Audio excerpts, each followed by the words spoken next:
আসসালামু আলাইকুম সবাইকে, কেমন আছেন সবাই? আমরা আবারও চলে আসলাম আমাদের হিসাব বিজ্ঞান অ্যাকাউন্টিং যে সিরিজটা চলতেছে আমাদের 2 দিনের, সেই 2 দিনের দ্বিতীয় পর্বে। আজকের ক্লাসে আমরা কোথায় যাব? আজকের ক্লাসে আমরা ঢুকবো হচ্ছে ডেবিট ক্রেডিটের রাজ্যে। স্বাগতম তোমাদেরকে জানালাম।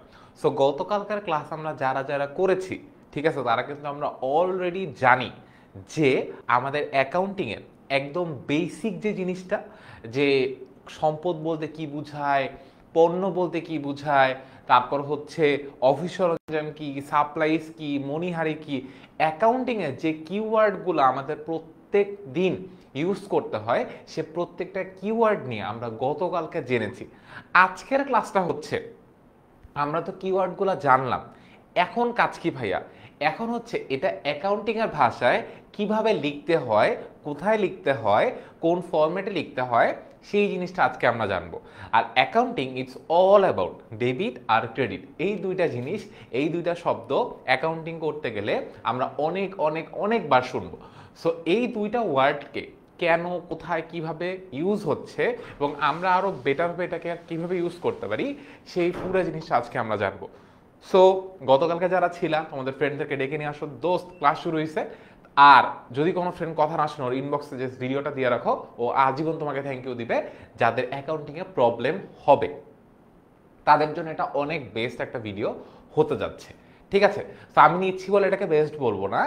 আমার মনে হয় যে আমি আমার লাইফে অ্যাকাউন্টিং পড়তে যে জিনিসগুলো পাইলে হয়তো খুব সুন্দর করে জার্নিটা গুছানো হইতো, আমি চেষ্টা করি সেই জিনিসগুলো তোমাদেরকে দেওয়ার।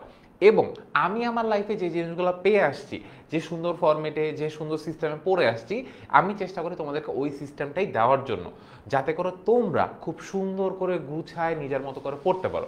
সো সেই চেষ্টার কোনো কমতি আমাদের থাকতেছে না। অলরেডি আমাদের প্রায় 100 ছুঁই ছুঁই, আর 9 জন হইলে আমাদের 100, আর 104 জন চলে আসছে। তো 104 জন যেতে আসছে, আমাদের আরও তোমাদের যদি ফ্রেন্ডদেরকে মেনশন দিয়ে দাও তাহলে আরও বেশি মানে চলে আসবে। সো আমরা মানুষদেরকে জড়ো করার আমাদের উদ্দেশ্য না, আমাদের মেইন উদ্দেশ্য হচ্ছে পড়াশোনা করা। এবং নাম দেখে বুঝতে পারতেছে আমরা কি পড়বো। তো যদি এখানে হিসাব বিজ্ঞান প্রথম পত্র লেখা, আমি আসলে মজা করে এই ওয়ার্ডটাকে বলি হিসাব বিজ্ঞান জিরো পত্র। হিসাব বিজ্ঞান জিরো পত্র কেন বলি? বিকজ অ্যাকাউন্টিং এর বেসিক্স হচ্ছে এই পার্টিকুলার জিনিসগুলা, যেটা জানলে অ্যাকাউন্টিং পারাটা আমার জন্য ইজিয়ার হবে। বাট এটা না পারলে আমি অ্যাকাউন্টিং করতেই পারবো না, ব্যাপারটা হচ্ছে এরকম। সো দেখতে পাচ্ছি আক্তার লিখেছে কেমন আছেন ভাই? আমি আলহামদুলিল্লাহ ভালো আছি। তারপর মাহিয়া লিখেছে আসসালামু আলাইকুম। ওয়ালাইকুম আসসালাম ভাই। ওকে, তো যারা যারা সালাম দিচ্ছে সবাইকে ওয়ালাইকুম আসসালাম। এবার আমরা আমাদের পড়া স্টার্ট করি, ঠিক আছে? সো আমাদের প্রথম জিনিস, যে প্রত্যেক প্রকার হিসাবের মধ্যে কয়টা পক্ষ আছে ভাইয়া? দুইটা পক্ষ আছে। সো অ্যাকাউন্টিং বা হিসাব বিজ্ঞানে প্রত্যেক প্রকার হিসাবকে কয়টা ভাগে ভাগ করা হয়েছে ভাইয়া? দুইটা ভাগে ভাগ করা হয়েছে। এক ভাগকে বলা হয়েছে ডেবিট, আর এক ভাগকে বলা হয়েছে ভাইয়া ক্রেডিট। এখন প্রশ্ন হচ্ছে ভাই, এই দুই ভাগ কোত্থেকে আসছে? সো 1494 সালে লুকা পেসিওলে নামে একজন ব্যক্তি দুতরফা দাখিলা পদ্ধতির এই প্রচলনটা করছে। সে একটা বই লিখছে, যে বই বা গ্রন্থটার নাম হচ্ছে সুম্মা ডি অ্যারিথমেটিকো জিওমেট্রিয়া প্রপোর্শনালিটা। সেই বইটা যে লিখছে, সো ওইখানের মধ্যে এই যে ডেবিট ক্রেডিটের ফুল সিস্টেমটা বা ফ্রেমওয়ার্কটা দেওয়া ছিল, যার উপর ভিত্তি করে আজকের দিনে আমরা যে অ্যাকাউন্টিং পড়ি বা আমরা যে অ্যাকাউন্টিং পড়াই বা অ্যাকচুয়াল রিয়েল লাইফে যে অ্যাকাউন্টিং সিস্টেমটা মেনটেন করে প্রত্যেকটা ব্যবসা প্রতিষ্ঠান হিসাব রাখে, এই পদ্ধতি বা এই সিস্টেমের উপর বেসিস করে কিন্তু কি রাখে ভাইয়া? হিসাবটা রাখে। সো এখানে দুতরফা দাখিলা পদ্ধতির যে প্রচলনটা শুরু হয়েছিল, এই জিনিসটা দুইটা ভাগে ভাগ করা হয়। একটা পক্ষকে বলা হয় ডেবিট পক্ষ, আর পক্ষকে বলা হয় ভাইয়া ক্রেডিট পক্ষ। সো তোমরা যখন খাতার মধ্যে ডেবিট বা ক্রেডিট লিখবা, তখন প্রত্যেকটা ছকের মধ্যে তুমি যখনই ডেবিট লিখবা, ডেবিটটা লিখবা হচ্ছে বাম দিকে, আর ক্রেডিটটা লিখবা হচ্ছে ভাইয়া ডান দিকে। তুমি আজকে থেকে তোমার লাইফে যতদিন তুমি অ্যাকাউন্টিং করবা, ঠিক আছে, যতদিন কোনো একটা ছকের মধ্যে তোমাকে ডেবিট বা ক্রেডিট লিখতে হবে, সেই ছকের মধ্যে তুমি ডেবিটটা লিখবা হচ্ছে কোন দিকে ভাইয়া? হাতের বাম দিকে। আর ক্রেডিটটা লিখবা ভাইয়া কোন দিকে ভাইয়া? হাতের ডান দিকে। সো এই জন্য তুমি এখানে যদি সংজ্ঞাটাও দেখো, ডেবিট বলতে বুঝায় কি ভাইয়া? হিসাবের বাম পাশ, ঠিক আছে। সো ডেবিটটাকে ভাই অলওয়েজ কোন দিকে লেখা হয় ভাইয়া? বাম দিকে লেখা হয়। আর ক্রেডিট বলতে কি বোঝায় ভাইয়া? হিসাবের ডান পাশ।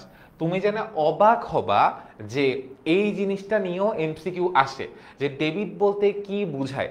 অ্যাকাউন্টিং এ ডেবিট বলতে বুঝায় হিসাবের কোন পাশ ভাইয়া? বাম পাশ। আর ক্রেডিট বলতে কি বুঝায়? হিসাবের ডান পাশ। সো এই সাইডটাকে বলা হয় ডেবিট সাইড, এই সাইডটাকে বলা হয় ক্রেডিট সাইড। তো আজকের ক্লাসে পড়ানোর আগে একটা ছোট ডিসক্লেইমার দিয়ে নিতে চাই। আমরা আজকের ক্লাসে যা পড়বো ইটস অনেকগুলো জিনিসই বুঝে বুঝে পড়বো। তুমি বুঝবা, আমি তোমাকে বুঝাই দিব, কিন্তু একই সাথে তোমাকে আর একটা জিনিসও করতে হবে। এই প্রত্যেকটা জিনিস খাতায় লিখতে হবে, এবং এই জিনিসটা একবার লিখলে হবে না। আজকে যারা ফার্স্ট টাইম এই জিনিসগুলো করতেছি তারা মাল্টিপল টাইমস, পারলে 10 বার আজকে আমি যা পড়াবো খাতায় লিখবা। কেন এটা লিখতে বলতেছি? এটা অ্যাকাউন্টিং এর একটা সুন্দর সত্য আমি বিশ্বাস করি। তুমি অ্যাকাউন্টিং এর জাবেদা পার্টটুক বুঝে মুখস্থ বুঝে পড়তে গেলে তুমি যতটুকু প্রবলেম ফেস করবা, এখানে একটা ছোট্ট একটা কাজ করলে তোমার প্রবলেমটা একটু হইলেও কমে যাবে। একটু কম না, অনেক বেশি কমে যাবে। জিনিসটা হচ্ছে আমরা ফার্স্টে জিনিসটা কিভাবে লিখতে হয় এই লেখার ফ্রেমওয়ার্কটা মুখস্থ করব, যে কখন কোনটা ডেবিট লিখতেছি, কখন কোনটা ক্রেডিট লিখতেছি। ক্রয়কে অলওয়েজ ডেবিট দিকে লিখতে হয়, বিক্রয়কে অলওয়েজ ক্রেডিট দিকে লিখতে হয়। এরকম কতগুলা জিনিস আমরা আমাদের মাথায় আগে সেট করব, এগুলো আগে মুখস্থ করব। দেন যখন আমি জাবেদা করতে যাব বা জাবেদা লিখতে যাব, তখন দেখা যাবে এই ডেবিট ক্রেডিট বসানোর ব্যাপারটা আমার মাথায় পার্টিকুলারলি সেট হয়ে যাবে। সো জিনিসটা হচ্ছে, যদি একদম সহজ বাংলা ভাষায় বলি, আমাদেরকে কিছু জিনিস মুখস্থ করতে হবে। মুখস্থ করলে আমাদের পরের লাইফটা অনেক বেশি ইজিয়ার হবে। এটা যদি তুমি বিশ্বাস করো ভালো, যদি বিশ্বাস না করো অন্যভাবে ট্রাই করে দেখো। আমি ভাইয়া পারি নাই অন্যভাবে মুখস্থ করে, দেন আমি বোঝার ট্রাই করছি। আমার জন্য এই প্রসেসটা অনেক বেশি ফাস্টার ছিল, এবং আমি এটাই মনে করি তুমিও যদি মুখস্থ করে দেন বোঝার ট্রাই করো, বুঝার প্রসেসটা অনেক বেশি ফাস্টার হবে, এন্ড তুমি খুব ফাস্ট ওয়েতে ম্যাথগুলো সলভ করতে পারবা। ঠিক আছে, ওকে। এখন সো ডেবিট সাইড আমাদের হিসাবের কোন দিক ভাইয়া? বাম দিক। আর ক্রেডিট পক্ষ হিসাবের কোন দিক ভাইয়া? ডান দিক। এখন আসলে ডেবিট বলতে কি বুঝায় এটা বলা আছে। ডেবিট বলতে বুঝায় সম্পদ অথবা খরচ ক্ষতি। সো সম্পদ বা খরচ ক্ষতি টাইপ কোনো কিছু দেখলেই আমরা ওইটাকে কোন দিকে পাঠাই দিব ভাইয়া? ডেবিট দিকে। আবারও বলতেছি, সম্পদ অথবা খরচ ক্ষতি টাইপ কোনো কিছুকে দেখলে সেটাকে আমরা কোন দিকে পাঠাই দিব ভাইয়া? ডেবিট দিকে। ভাইয়া এটা আমারে বুঝান, ভাইয়া এটা মুখস্থ করো। ঠিক আছে, জাস্ট বিলিভ মি, এই পার্টটুক জাস্ট মুখস্থ করো, পরের পার্টটুক তোমার জন্য তাহলে বোঝাটা ইজিয়ার হবে।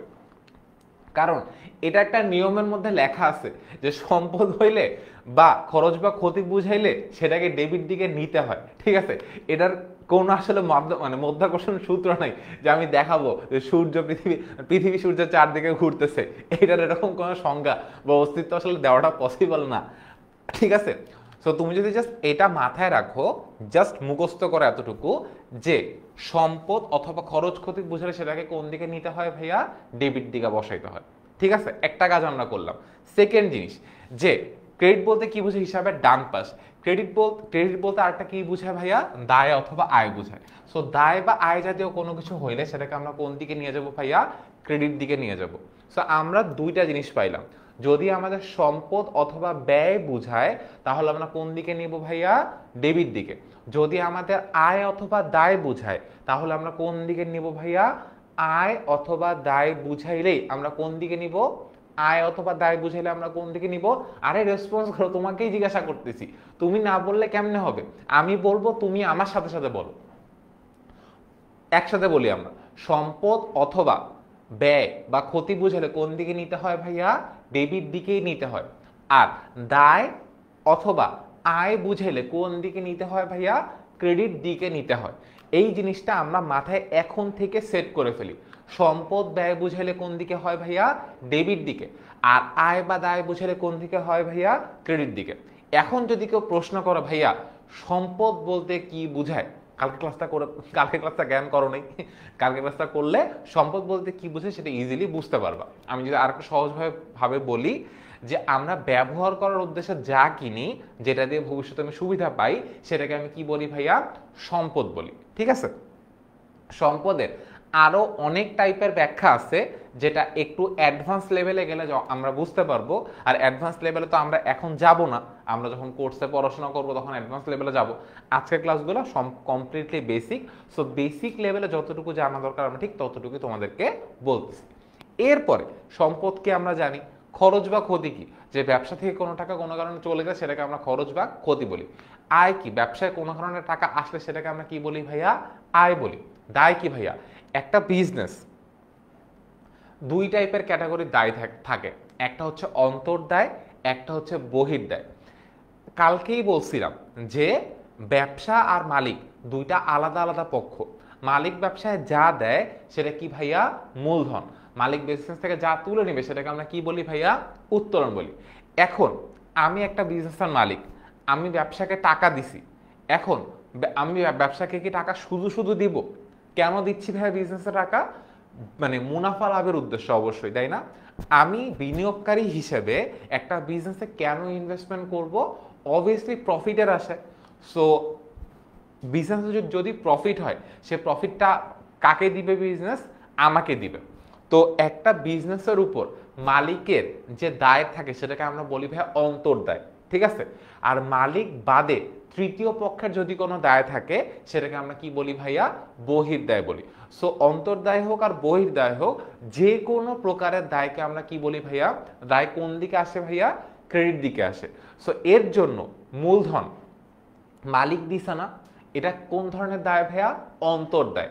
এটা কোন দিকে আসতেছে ভাইয়া, ক্রেডিট দিকে আসবে। মূলধন অলওয়েজ কোন দিকে আসবে ভাইয়া, ক্রেডিট দিকে আসবে। তার কারণ এটা একটা দায়। যদি আমি বলি মূলধন কোন ধরনের দায়, এটা একটা অন্তর্দায়। তারপরে ব্যাংক ঋণ অথবা শুধু ঋণ, এটা এক ধরনের কি ভাইয়া, দায়। আচ্ছা, দায় হইলে কোন দিকে আসে ভাইয়া, দায় হইলে এটা আমার কোন দিকে আসবে বলো ভাইয়া, ক্রেডিট দিকে আসবে। ওকে, সো আমরা এই পেজ থেকে আমি বলবো, আমার সাথে বলবা কমেন্টে হ্যালো বা হাই বা বাই অথবা বাই, এরকম কোনো কিছু আপাতত বলার দরকার নাই। আমি বলবো, আমার সাথে বলো। আর যদি তোমার হাতে মোবাইল থাকে, আমি বলবো আমার সাথে সাথে তুমি কমেন্টে লিখতে থাকবা। ডান ডিল? ওকে, আমরা ডিলটা ফলো করি, ঠিক আছে? এখন ডিলটা হচ্ছে, আমরা এখন একটা একটা করে নাম বলবো, আর এটা ডেবিট নাকি ক্রেডিট সেই জিনিসটা নিজেদের মাথায় ডিফাইন করব। দেখো, তোমার বাসায় যে মানে তুমি যে বিছানায় বসে ক্লাস করতেছো বা টেবিল চেয়ারে বসে ক্লাস করতেছো, সো এটাকে অ্যাকাউন্টিং এর ভাষায় আমরা কি বলি ভাইয়া, আসবাবপত্র বলি। যে কাঠ বাঁশ বেতের তৈরি যে কোনো ধরনের জিনিসকে আমরা কি বলি ভাইয়া, আসবাবপত্র, সরি, যে আমরা কি বলি ভাইয়া, আসবাবপত্র বলি।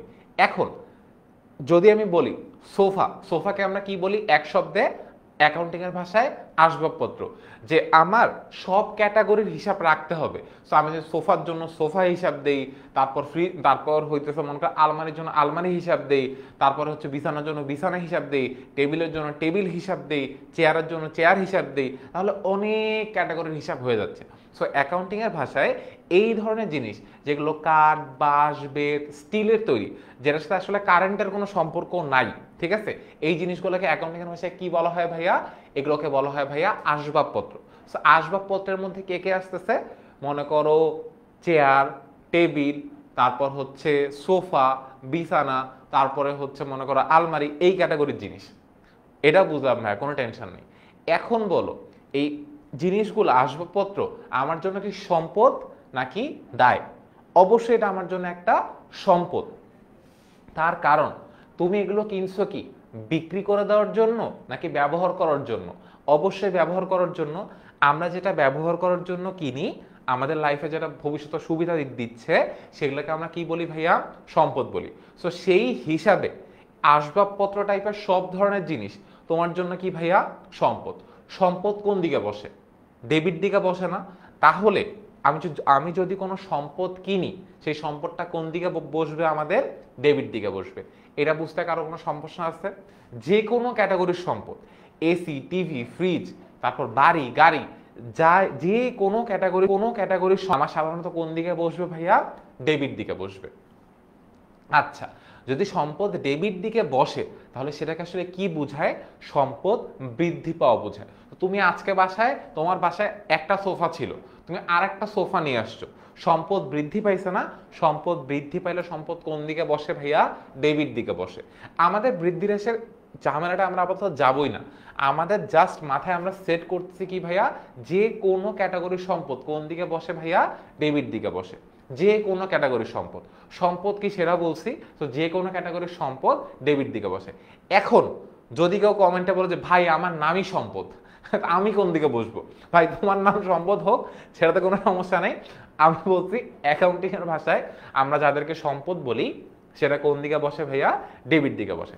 আর তোমার নাম যদি সম্পদ হয় তাহলে তুমি কোন দিকে বসবো ভাইয়া, এই যে ডেবিট আমাদের যেদিকে আছে মানে হচ্ছে হিসাবে বাম দিক, তাহলে তুমি কোন দিকে বসবো ভাইয়া, বাম দিকে বসবা। ডান।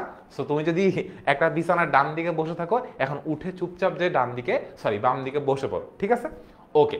সো আমাদের সম্পদ কোন দিকে বসে ভাইয়া, ডেবিট দিকে বসে। এরপর যে কোনো ধরনের খরচ বা ক্ষতি কোন দিকে বসবে ভাইয়া, ডেবিট দিকে বসবে। এরপরে যে কোনো ধরনের দায়, সেটা ঋণ হোক, ব্যাংক ঋণ হোক, মূলধন হোক, যে কোনো প্রকারের দায় কোন দিকে বসবে ভাইয়া, ক্রেডিট দিকে বসবে।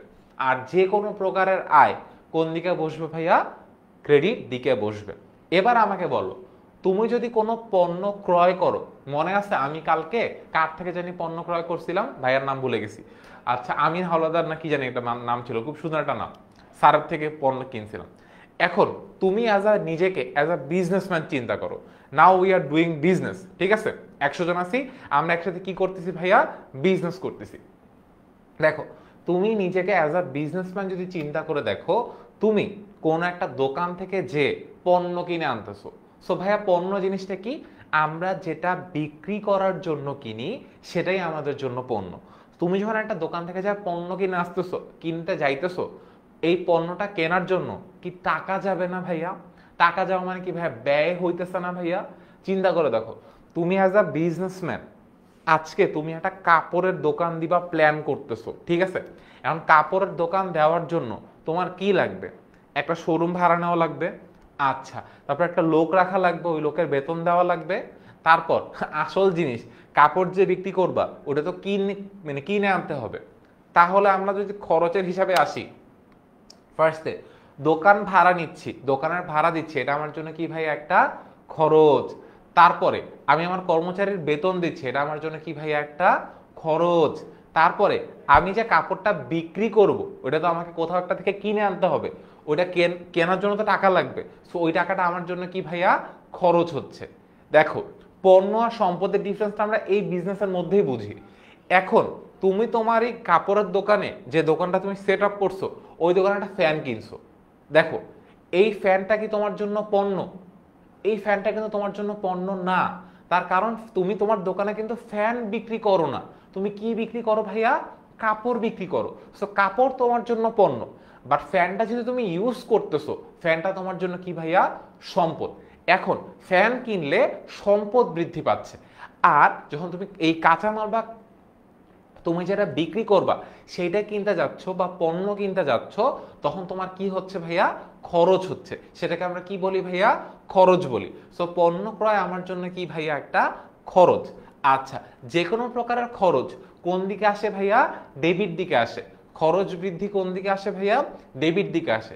তাহলে পণ্য ক্রয় করলে কোন দিকে আসবে ভাইয়া, ইয়েস ইউ গট ইট, পণ্য ক্রয় করলে সেটা ডেবিট দিকে আসবে। ওকে, এবার খেলাটা একটু অন্যদিকে ঘুরে দিই। পণ্য যখন বিক্রি করব, পণ্য ক্রয় করলে তো টাকা চলে যায়, এজন্য এটাকে আমরা কি বলি ভাইয়া, ব্যয় বলি। আর পণ্য যখন বিক্রি করব তখন কি, টাকা টাকা টাকা আসবে, তাই না? সো পণ্য বিক্রি করলে কি হয় ভাইয়া, টাকা আসে। আচ্ছা, টাকা আসলে সেটা আমার জন্য কি ভাইয়া, আয় হয়। আয়কে আমরা কোন দিকে বসাই ভাই, একটু আগে পড়েছি, না পারলে মাইক দিব। আয় আমরা কোন দিকে আসি ভাইয়া, আয়কে আমরা ক্রেডিট দিকে নিয়ে আসি। ব্যয়কে আমরা যেমন ডেবিট দিকে নিয়ে আসি, আয়কে আমরা কোন দিকে নিয়ে আসি ভাইয়া, ক্রেডিট দিকে নিয়ে আসি। মনে থাকবে? মনে না থাকলেও মনে রাখতে হবে, না হলে আমরা অ্যাকাউন্টিং এর ম্যাথ করতে পারবো না। কাহিনী ক্লিয়ার? আচ্ছা, সো আমরা আরেকটু সামনে যাই। ওকে, সামনে যদি যাই, সো সনাতন নিয়ম আর আধুনিক নিয়ম দুইটা নিয়ম আছে। সনাতন নিয়মটা আমাদের এখন অতটা করতে হয় না, গতকালকেও বলছি যে হাইয়েস্ট গেলে সনাতন নিয়ম থেকে 6 মার্কের কোয়েশ্চেন হাইয়েস্ট টু হাইয়েস্ট আসা পসিবল, যেটা তাও খুব ফ্রিকোয়েন্ট আসে না, মাঝে মাঝে আসে। তাও আমরা জেনে রাখি সনাতন নিয়মে হিসাব জিনিসটাকে তিনটা জিনিসে ভাগ করা হচ্ছে। একটা হচ্ছে ব্যক্তিবাচক, তো যে সুবিধা গ্রহণ করে, দেখো ব্যক্তিবাচক হিসাবের ক্ষেত্রে যে সুবিধা গ্রহণ করে তাকে বলা হয় ডেবিট, যে সুবিধা প্রদান করে তাকে বলা হয় ক্রেডিট। তুমিও কিছু বুঝাও নাই, তুমি কিছু বুঝাও নাই, আমি তোমার কিছু বুঝাইনি। আচ্ছা, এটা না বুঝলে আপাততর জন্য কোনো সমস্যা নাই, জাস্ট জানার জন্য জেনে রাখো। কি জানবো ভাইয়া?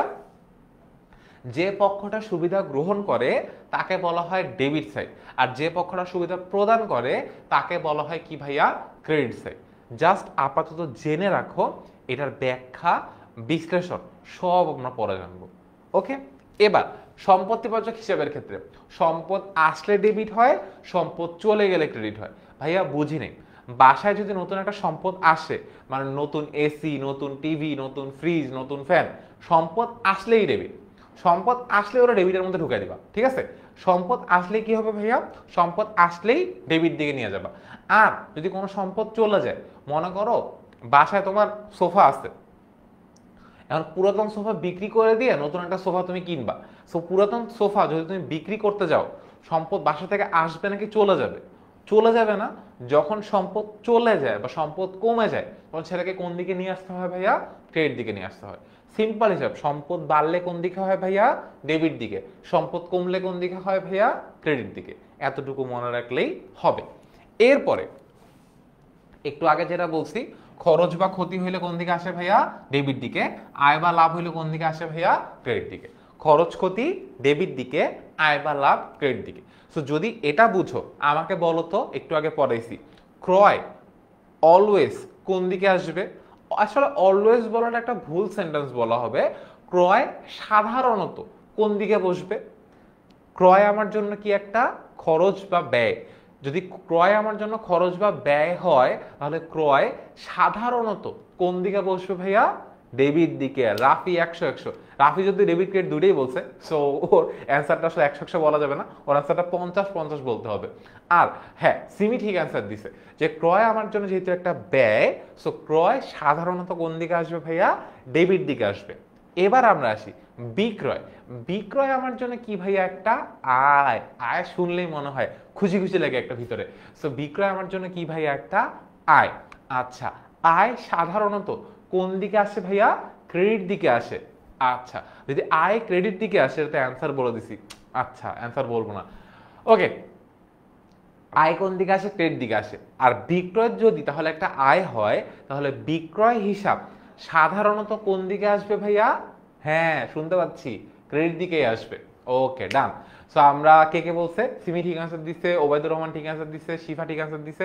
ওকে, এগুলো বেসিক রিভিশন। ইয়েস স্যার, এগুলো বেসিক রিভিশন। যাদের অ্যাকাউন্টিং এর রাজ্যে প্রথম প্রবেশদ্বার হয়েছে, যারা হয়তো সায়েন্স অথবা আর্টস থেকে আমাদের ফার্স্ট কমার্সে লঞ্চ করছি, তাদের জন্য হচ্ছে এই পুরো জিনিসটা সাজানো, যে একদম অ্যাকাউন্টিং জিরো থেকে স্টার্ট করলাম, একদম ধরে ধরে ধরে ধরে বেসিক পড়াচ্ছি। 9-10 যারা অ্যাকাউন্টিং পড়ে আসছো, তাদের জন্য এই জিনিসগুলো খুবই কমন। বাট যারা জীবনে অ্যাকাউন্টিং পড়া নেই, এইচএসসিতেই ফার্স্ট অ্যাকাউন্টিং ধরতেছি, তাদের জন্য এই জিনিসটা অনেক অনেক বেশি ইম্পর্টেন্ট। না হলে কিছুই বুঝবা না সামনে যে। ঠিক আছে? ওকে, ক্লাস 8, হ্যাঁ ক্লাস 8ও সমস্যা নেই, ক্লাস 8ও এখন করতে পারো। যদি 9-এ যে কমার্স নেওয়ার ইচ্ছা থাকে, তাহলে তুমি জিনিসটা শিখতে পারো, তাহলে তুমি ডিসিশন নিতে পারবা যে 9-এ যে তুমি কমার্স পড়বা নাকি পড়বা না। ওকে, সো এখন একটু আগে তো আমরা পড়লাম সনাতন নিয়মে হিসাবের শ্রেণী বিভাগ। আধুনিক নিয়মে হিসাবকে 5 ভাগে ভাগ করা হয়। সনাতন নিয়মে 3 ভাগে ভাগ করা হচ্ছে, ব্যক্তিবাচক, সম্পত্তিবাচক, নামিক। আর আধুনিক নিয়মে ভাইয়া 5 ভাগে ভাগ করা হয়, সম্পদ, দায়, আয়, ব্যয়, মালিকানা সত্ত্ব। ঠিক আছে? সম্পদ আমরা একটু আগেই পড়ছি, এখানে আরেকবার লেখা আছে, সম্পদ বৃদ্ধি পেলে কি হয় ভাইয়া? ডেবিট হয়। সম্পদ হ্রাস পেলে কি হয় ভাইয়া? ক্রেডিট হয়। ঠিক আছে? এরপরে ব্যয়ের ক্ষেত্রেও সেম, সম্পদ আর ব্যয় দুইটা সেম ক্যাটাগরি। সম্পদ যেমন বৃদ্ধি পেলে ডেবিট হয়, ব্যয়ও বৃদ্ধি পেলে ডেবিট হয়। আর যদি ব্যয় কোনো কারণে হ্রাস পায়, তাহলে কি হয় ভাইয়া? ক্রেডিট হয়। দেখো, তোমার অ্যাকাউন্টিং এ প্রত্যেকটা জিনিস একটা আর একটার সাথে কানেক্টেড। তুমি যদি ফার্স্টলি এটা না বুঝো কোনটা সম্পদ, তাহলে তুমি এইটা বুঝবা না কোথায় সম্পদ বাড়তেছে কোথায় সম্পদ কমতেছে। আর সম্পদ বাড়লে যে ডেবিট হয়, আমি যদি ফার্স্টলি নাই চিনি সম্পদ বলতে কি বোঝায়, তাহলে সম্পদ বাড়লে যে ডেবিট করতে হবে এটা আমার মাথায় আসবে না। সো আমাকে অ্যাকাউন্টিং পারতে হইলে সবার আগে বেসিক কি জানতে হবে, সম্পদ বলতে কি বোঝায়, যেটা আমরা গতকালকে ক্লাসে জেনে আসছি। এখন আমি জানি সম্পদ বলতে কি বোঝায়। এখন যদি আমি তোমাকে বলি সম্পদ বৃদ্ধি পাইলে ডেবিট হয়, তুমি বুঝতেছো হ্যাঁ, বাসায় যদি একটা নতুন ফার্নিচার আসে তাহলে সেটাকে আমি কোন দিকে লিখবো ভাইয়া, ডেবিট দিকে লিখবো। সম্পদ বৃদ্ধি তাহলে কোন দিকে বসে ভাইয়া, ডেবিট দিকে। আর সম্পদ হ্রাস তাহলে কোন দিকে বসে ভাইয়া, ক্রেডিট দিকে। এবার ব্যয়ও সেম, ব্যয় যদি কোনো কারণে বৃদ্ধি পায় তাহলে ব্যয়টা কোন দিকে বসে ভাইয়া, ডেবিট দিকে। আর ব্যয় যদি কোনো কারণে হ্রাস পায় তাহলে ব্যয়টা কোন দিকে বসে ভাইয়া, ক্রেডিট দিকে। ঠিক আছে, এই দুইটা গেল হচ্ছে সম্পদ আর ব্যয়ের কানেকশন। ঠিক আছে, এরপরে আমাদের আসতেছে কি ভাইয়া, আধুনিক পদ্ধতি হিসাব শ্রেণী বিভাগের আরো তিনটা অংশ। সেটা কি ভাইয়া, আয়, দায় আর মালিকানা সত্ত্ব। সো মালিকানা সত্ত্বর মধ্যে যদিও অনেকগুলা জিনিস ইনক্লুডেড অবস্থায় থাকা যায়, বাট এইখানে মালিকানা সত্ত্ব বলতে ওই মূলধন উত্তোলনের পার্টটাই স্পেসিফিক্যালি বোঝানো হচ্ছে। বাট যদি তোমাকে কোনো একটা, তুমি এই কোয়েশ্চেনটা পাবা, ঠিক আছে, মিলাই নিও যে তোমাকে কোয়েশ্চেনে জিজ্ঞাসা করছে মালিকানা সত্ত্বের পরিমাণ নির্ণয় করো, এটা নির্ণয় করতে বলছে, সেটা তুমি এখন কেমনে নির্ণয় করবা ওই জিনিসটা। সো মালিকানা সত্ত্ব নির্ণয় করার জন্য তোমাকে ফার্স্টে মূলধন যোগ আয় এই দুটো যোগ করার পর এখান থেকে উত্তোলন আর ব্যয় বাদ দিতে হয়। এটা অ্যাডভান্সড টপিক, এটা আমাদের বেসিক ক্লাসে আলোচনা করা উচিত না, তাও তোমাকে জানায় রাখলাম। আয়, দায় আর মালিকানা সত্ত্ব তিনটা সেম ক্যাটাগরির জিনিস। আয় যদি বৃদ্ধি পায় তাহলে সেটাকে আমরা কোন দিকে লিখি ভাই, ক্রেডিট দিকে। আয় হ্রাস পাইলে কোন দিকে লিখি ভাইয়া, ডেবিট দিকে। ঠিক আছে, আয় বৃদ্ধি পাইলে ক্রেডিট, আয় হ্রাস পাইলে কি হয় ভাইয়া, ডেবিট। সেম ভাবে দায় যদি বৃদ্ধি পায় তাহলে কোন দিকে লিখি ভাইয়া, ক্রেডিট দিকে। আর দায় যদি হ্রাস পায় তাহলে কোন দিকে লিখি ভাইয়া, ডেবিট দিকে। মানে আয়, দায় আর মালিকানা সত্ত্ব একভাবে কাজ করে, আর সম্পদ আর ব্যয় একভাবে কাজ করে। সো আমাদের জাস্ট ওয়ার্ডগুলো মনে রাখতে হবে, জিনিসগুলো চিনতে হবে, কোনটা সম্পদ, কোনটা আয়, কোনটা দায়, কোনটা ব্যয়। আমরা যদি এই জিনিসটা একবার চিনে ফেলি তখন আমি বুঝবো সম্পদ বাড়লে ডেবিট করব, ব্যয় বাড়লে ডেবিট করব, সম্পদ কমলে ক্রেডিট করব, ব্যয় কমলে ক্রেডিট করব। এবার আমি যদি এখন চিনি, আয়কে চিনি, দায়কে চিনি, মালিকানা সত্ত্বকে চিনি। সো আয় বাড়লে, দায় বাড়লে, মালিকানা সত্ত্ব বাড়লে আমরা কোন দিকে নিব ভাইয়া, ক্রেডিট দিকে নিব।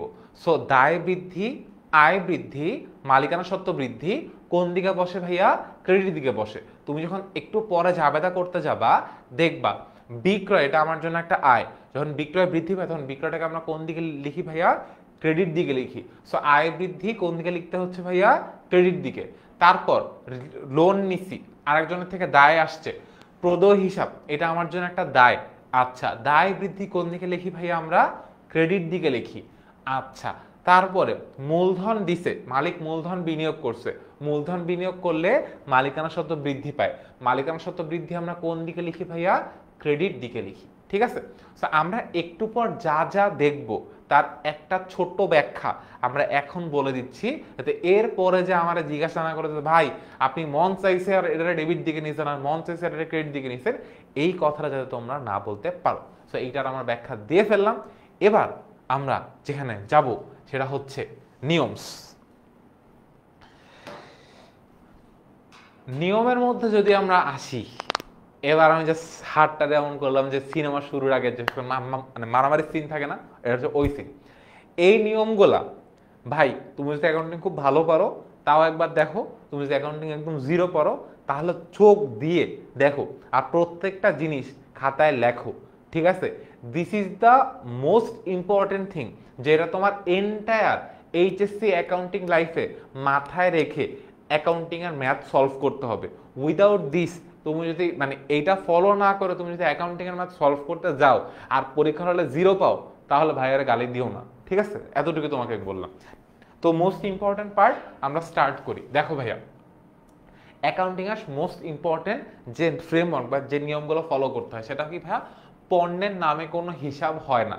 মানে আমি কখনো পণ্য হিসাব ডেবিট অথবা পণ্য হিসাব ক্রেডিট এভাবে লিখতে পারবো না। সো পণ্যের নামে কোনো হিসাব হয় না, পণ্যের পরিবর্তে কি হিসাব লিখতে হয়, ক্রয় হিসাব লিখতে হয়, অথবা কি হিসাব লিখতে হয় ভাইয়া, বিক্রয় হিসাব লিখতে হয়। তো যদি আমি পণ্য ক্রয় করি তাহলে কি হিসাব লিখবো ভাইয়া, ক্রয় হিসাব লিখবো। আর যদি পণ্য বিক্রয় করে তাহলে কি হিসাব লিখবো ভাইয়া, বিক্রয় হিসাব লিখবো। সো পণ্যের নামে কোনো হিসাব হয় না, তার মানে তুমি যদি তোমার এন্টায়ার এইচএসসি অ্যাকাউন্টিং লাইফে কোনো জায়গায় লেখো যে পণ্য হিসাব ডেবিট অথবা পণ্য হিসাব ক্রেডিট, টিচার খুব সুন্দর করে এমন একটা কাটা দিবে, এটা জাস্ট মাথায় রেখো। সো আমরা পণ্য হিসাব ডেবিট অথবা পণ্য হিসাব ক্রেডিট করতে পারবো না, রাদার যদি পণ্য ক্রয় করে সেক্ষেত্রে আমরা ক্রয় হিসাবকে ডেবিট করব, আর যদি পণ্য বিক্রয় করে সেক্ষেত্রে বিক্রয় হিসাবকে কি করব ভাইয়া, ক্রেডিট করব। ঠিক আছে? সো ক্রয় হিসাব সবসময় যে ডেবিটেই থাকবে এটা আবার চিরন্তন সত্য না, যে সূর্য পূর্ব দিকে উঠে ক্রয় হিসাব ডেবিট দিকে বসে, এটা মানে এটা কোনো চিরন্তন সত্য না, ক্রয় ক্রেডিট দিকেও বসতে পারে। ঠিক আছে? কেন পারে, কিভাবে পারে সেটা এখনকার ডিসকাশন না, বাট এখনকার জন্য তুমি যদি এতটুকু মাথায় রাখো, ক্রয় সাধারণত ডেবিট দিকেই বসে 90% টাইমে। ঠিক আছে? বিক্রয় সাধারণত ক্রেডিট দিকেই বসে 90% টাইমে। 10% টাইম যখন বসে না, সেটা বোঝার জন্য বা শেখার জন্য তোমাকে অপেক্ষা করতে হবে, একটু বড় হইতে হবে। মানে হচ্ছে যে এইচএসসি লাইফ থেকে কেবল শুরু, তোমরা তো অনেক উত্তেজিত এইচএসসি 27, সো উত্তেজনাটা আর একটু ধরে রাখতে হবে, তাহলে দেখবা যে কখন ক্রয় ডেবিট থেকে ক্রেডিটে আসতেছে, কখন বিক্রয় ক্রেডিট থেকে ডেবিটে জাম্প করতেছে। ঠিক আছে? ওকে, সো আমরা কি জানলাম, পণ্যের নামে কোনো হিসাব হয় না, পণ্যের পরিবর্তে আইদার ক্রয় হিসাব হবে অথবা বিক্রয় হিসাব হবে। পণ্য ক্রয় করলে পণ্যের পরিবর্তে ক্রয় হিসাব, অথবা পণ্য বিক্রয় করলে পণ্যের পরিবর্তে কি লিখতে হয় ভাইয়া, বিক্রয় হিসাব লিখতে হয়। ডান। এরপরে সম্পদ ক্রয় বা বিক্রয় করলে ক্রয় হিসাব বা বিক্রয় হিসাব হয় না। পণ্যের নামে আমরা যেমন হিসাব করতে পারবো না, সম্পদের ক্ষেত্রে আবার সম্পদের স্পেসিফিক ক্যাটাগরির নামটা লিখতে হয়। এবার আমরা একটু বুঝি, এটা তো গেল পণ্যের জন্য, এবার আসি সম্পদের জন্য। সম্পদ ক্রয় বা বিক্রয় করলে তুমি কি লিখতে পারবা না ভাইয়া, ক্রয় বা বিক্রয় হিসাব লিখতে পারবা না। মনে করো তুমি বাসায় একটা এসি কিনছো, তুমি লিখছো ক্রয় হিসাব, টিচার ধরে মাইর দিবে তোমারে। আর টিচার মাইর না দিলেও সুন্দর করে যে কাজটা করবে, এই যে পরীক্ষার খাতায় একটা সুন্দর জিরো দিবে, এটা জিরোর মধ্যে একটা স্মাইলি দিয়ে দিবে। সব জিরোর মধ্যে স্মাইলি দিবে আর তোমার চোখ দিয়ে এখান থেকে পানি পড়বে, ক্রাইং ক্রাইং। সো এই কাজটা আমরা করব না।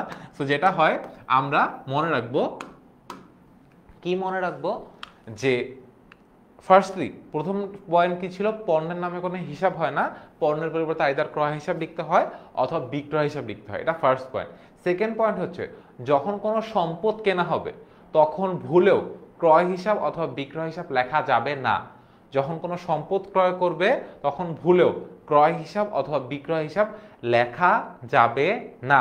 কি লিখতে হবে, পার্টিকুলারলি ওই সম্পদের নাম লিখতে হবে, অথবা ওই সম্পদ যে ক্যাটাগরিতে পড়ে তার নাম লিখতে হবে। মানে কি ভাইয়া, সম্পদ ক্রয় বা বিক্রয় করলে ক্রয় বা বিক্রয় হিসাব হবে না বা লেখা যাবে না, এক্ষেত্রে সম্পদের নাম লিখতে হয়। এখন সবসময় যে সম্পদের স্পেসিফিক নাম লিখবো ব্যাপারটা এরকমও না, সম্পদের স্পেসিফিক নাম না লিখে ওই সম্পদের স্পেসিফিক ক্যাটাগরিও দিতে হবে। ঠিক আছে? এখন ব্যাপারটা হচ্ছে যে ক্যাটাগরি মানে বুঝি নেই ভাইয়া। ক্যাটাগরি হচ্ছে, ফর এক্সাম্পল আমরা একটু আগে বললাম যে কাঠ, বেশ, বাতের মানে কি বলি, কাঠ, বাঁশ, তারপরে হচ্ছে যে বেতের তৈরি বা স্টিলের তৈরি যে জিনিসগুলো আমাদের বাসায় আছে, যেগুলোর সাথে কারেন্টের কোনো কানেকশন নেই, সেটাকে আমরা কি বলি ভাইয়া, আসবাবপত্র বলি। সেগুলো কি কি ভাইয়া, ওয়ারড্রোব, এসি না, ওয়ারড্রোব, খাট, টেবিল, চেয়ার, এগুলোকে আমরা কি বলি ভাই, আসবাবপত্র বলি, যেগুলোর সাথে কারেন্টের কোনো কানেকশন নাই। সো তখন আমার জাবেদে কি লিখতে হবে, যে সোফা ক্রয় না লিখে লিখবো হচ্ছে আসবাবপত্র হিসাব। তারপর হচ্ছে বিছানা করার না লিখে লিখবো কি ভাইয়া, আসবাবপত্র হিসাব। এটা তো গেল এক সাইড। তারপর ইলেকট্রিক বা ইলেকট্রনিক্সের কানেকশন আছে যার সাথে, সেগুলোকে আমরা কি বলি ভাইয়া, অফিস সরঞ্জাম বলি, যেমন এসি, টিভি, ফ্রিজ। সো যদি আমি এসি কিনি, আমরা এসি হিসাব না লিখে কি লিখবো ভাইয়া, অফিস সরঞ্জাম হিসাব। ফ্রিজ কিনলে কি লিখবো ভাইয়া, অফিস সরঞ্জাম হিসাব।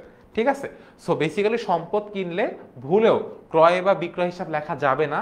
কি লিখতে হবে, ওই পার্টিকুলার সম্পদের নাম অথবা ওই সম্পদের স্পেসিফিক ক্যাটাগরির নাম লিখতে হবে। এরপরে আর একটা জিনিস আছে ফান ফ্যাক্ট, সেটা হইতেছে যদি সম্পদ কেনার সময় কোনো এক্সট্রা খরচের নাম বলে দেয়, তুমি বাসায় একটা এসি কিনছো, দোকানে গেছো একটা এসি কিনছো, এর এসিটা কিনে কি তুমি শোপিস বানা রেখে দিবা? অবশ্যই না। এখন তুমি যদি ইলেকট্রিক ইঞ্জিনিয়ার না হও, যেটা আপাতত হওয়ার কোনো পসিবিলিটি নাই, কেন নাই? তার কারণ হচ্ছে আমরা অবভিয়াসলি কমার্সে পড়ি, কমার্সে পড়ে অবশ্যই আমরা ইলেকট্রিক ইঞ্জিনিয়ার হওয়ার পসিবিলিটি নাই, ঠিক আছে? তো আমরা তো হইতে পারতেছি না, যেহেতু হইতে পারবো না, তাহলে তুমি দোকান থেকে একটা এসি কিনে এনে তোমার নিজের বাসায় তো ফিট করতে পারবা না, এটা তো পসিবল না। আচ্ছা, তো যেহেতু পসিবল না, একটা লোককে নিয়ে আসতে হবে যে বাসায় আসবে, তোমার বাসায় এসে সব সেটিং মিটিং করে এসিটা লাগাই দিবে, ঠিক আছে? সো এটাকে আমরা কি বলি ভাইয়া? অ্যাকাউন্টিং এর ভাষায় এটাকে বলা হয় সংস্থাপন ব্যয়। যে একটা মেশিন কিনে আনছি, ওই মেশিনটা প্রপারলি সেট করে দেওয়ার যে একটা প্রসেস থাকে বা যে করে দেয়, তো ওই প্রসেসটাকে আমরা কি বলি ভাইয়া? সংস্থাপন বলি। সো যে ভাইয়া বা যে আঙ্কেলটা তোমার বাসায় এত সুন্দর একটা দামি এসি সেট করে দিল, টাকা দেওয়া লাগবে না? ফ্রিতে করবে? ফ্রিতে করবে না। সো ওটার জন্য যে ব্যয় হয় সেটাকে আমরা কি বলি ভাইয়া? সংস্থাপন ব্যয়। তারপর এসি কি তুমি মাথায় করে নিয়ে আসবা যে ভাই দোকানে যে এসি কিনছি ওর এসিটা মাথায় করে নিয়ে আসছি, যাই এরকম করে মাথায় করে এসিটা নিয়ে আসছি, এটা কি তুমি করবা? অবশ্যই তুমি করবা না। এসিটা তুমি কেমনে নিয়ে আসবা? এসিটা যে একটা ভ্যানের মধ্যে এসিটা তুলবা, তারপর এসিটা তুমি বাসায় নিয়ে আসবা। সো এই যে আনার খরচ, এটাকে আমরা অ্যাকাউন্টিং এর ভাষায় কি বলি ভাইয়া? বহন খরচ বলি, ঠিক আছে? সংস্থাপন ব্যয়, বহন খরচ, এগুলো আমরা বুঝছি।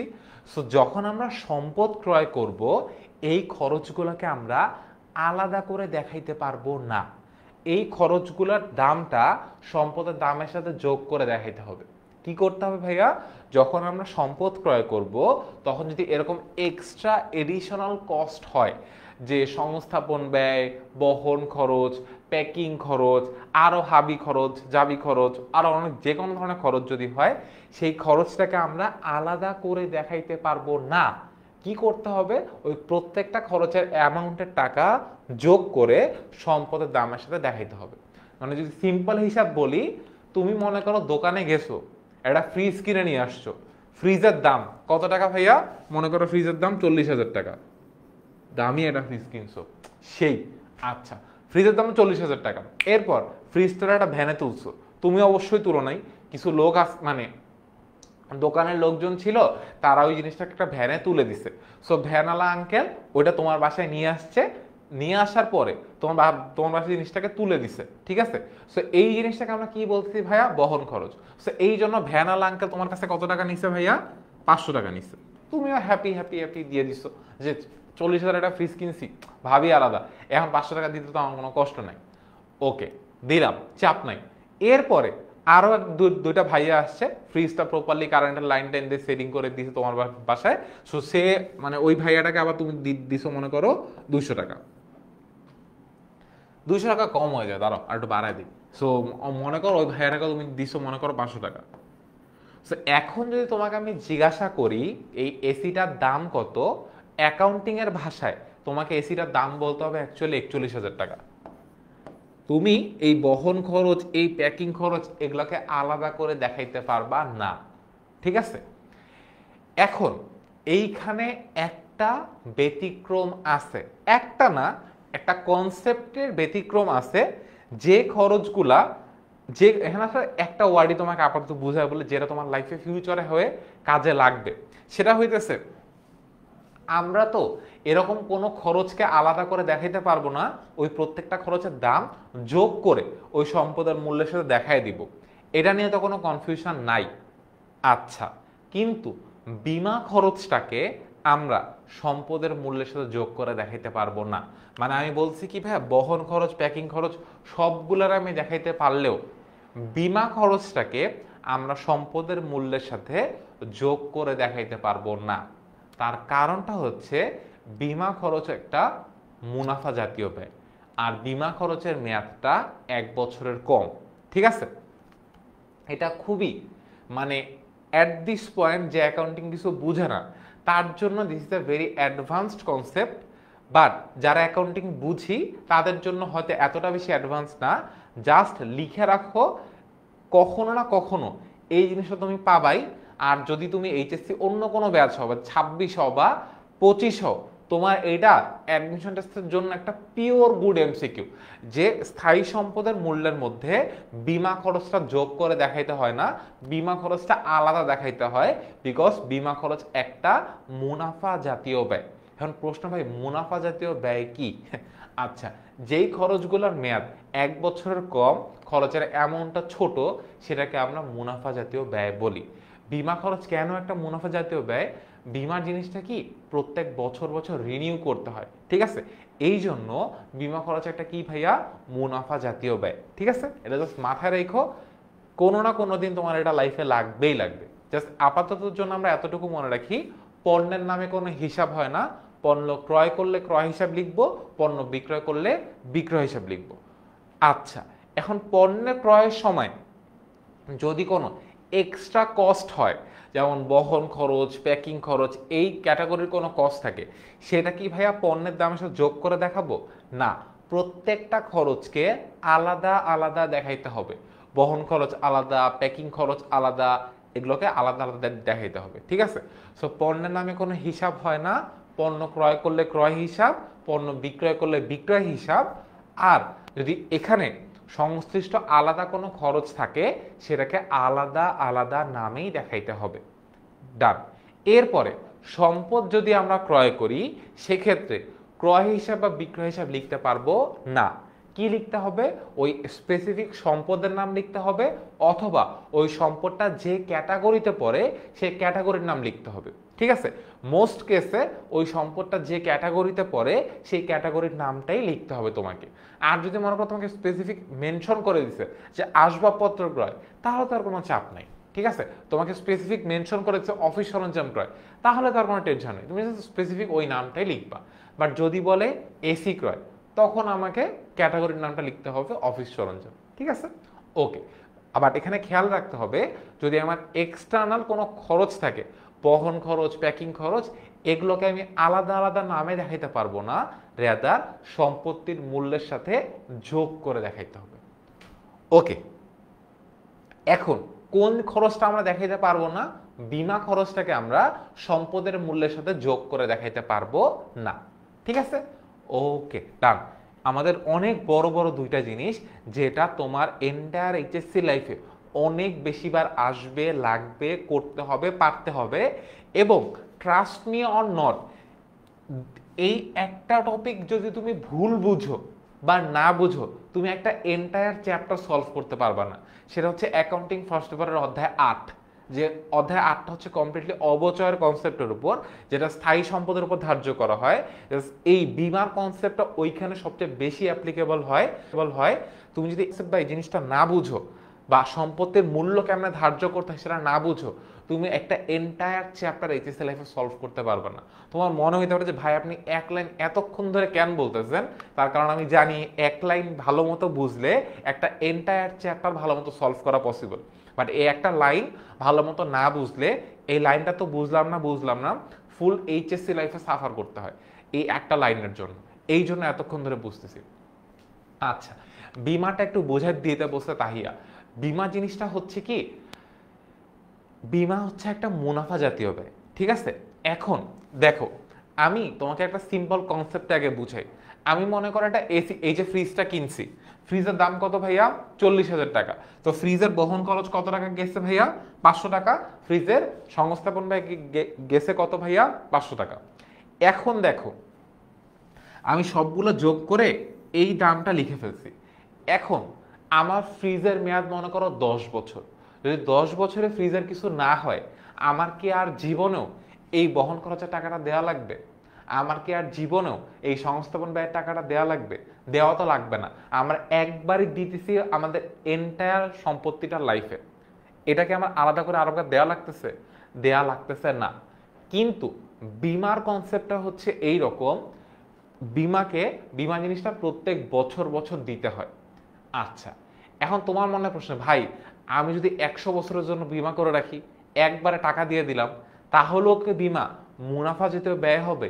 Yes sir. তুমি যদি বীমা 100 বছর কেন, 1000 বছরের বীমার টাকাও দিয়ে রাখো, বীমা তখনও একটা মুনাফা জাতীয় ব্যয় হবে। এখন প্রশ্ন হচ্ছে ভাই কেন? কেনর উত্তরটা হচ্ছে, বীমা এমন একটা খরচ যেই জিনিসটা প্রত্যেক বছর রিনিউ হয়। মনে করো 1 বছর শেষ, ওই জিনিসটা আরেকবার রিনিউ হচ্ছে নতুন বছরে, 1 বছর শেষ আর একটা নতুন বছর রিনিউ হচ্ছে। তো একটা চিন্তা করে দেখো, যে জিনিসটা প্রত্যেক বছর রিনিউ হয় সেটার মেয়াদ কি কখনো 1 বছরের বেশি হওয়া পসিবল? সো বীমার মেয়াদটা সাধারণত 1 বছরের বেশি হওয়া পসিবল না। সো এখন তুমি 100 বছরের বীমার টাকা মনে করো দিয়ে রাখছো, জিনিসটা কি হচ্ছে, এই বছরের বীমার যে মেয়াদটা 1 বছর শেষ, আবার নতুন করে বীমার কন্ট্রাক্টটা রিনিউ হচ্ছে নেক্সট বছরের জন্য, আবার তার পরের বছরে যায় বীমার কন্ট্রাক্ট রিনিউ হচ্ছে তার পরের বছরের জন্য। সো বীমার মেয়াদকালটা কখনোই 1 বছরের বেশি হয় না। সো বীমা খরচ অলওয়েজ একটা কি জাতীয় খরচ ভাইয়া? মুনাফা জাতীয় খরচ, ঠিক আছে?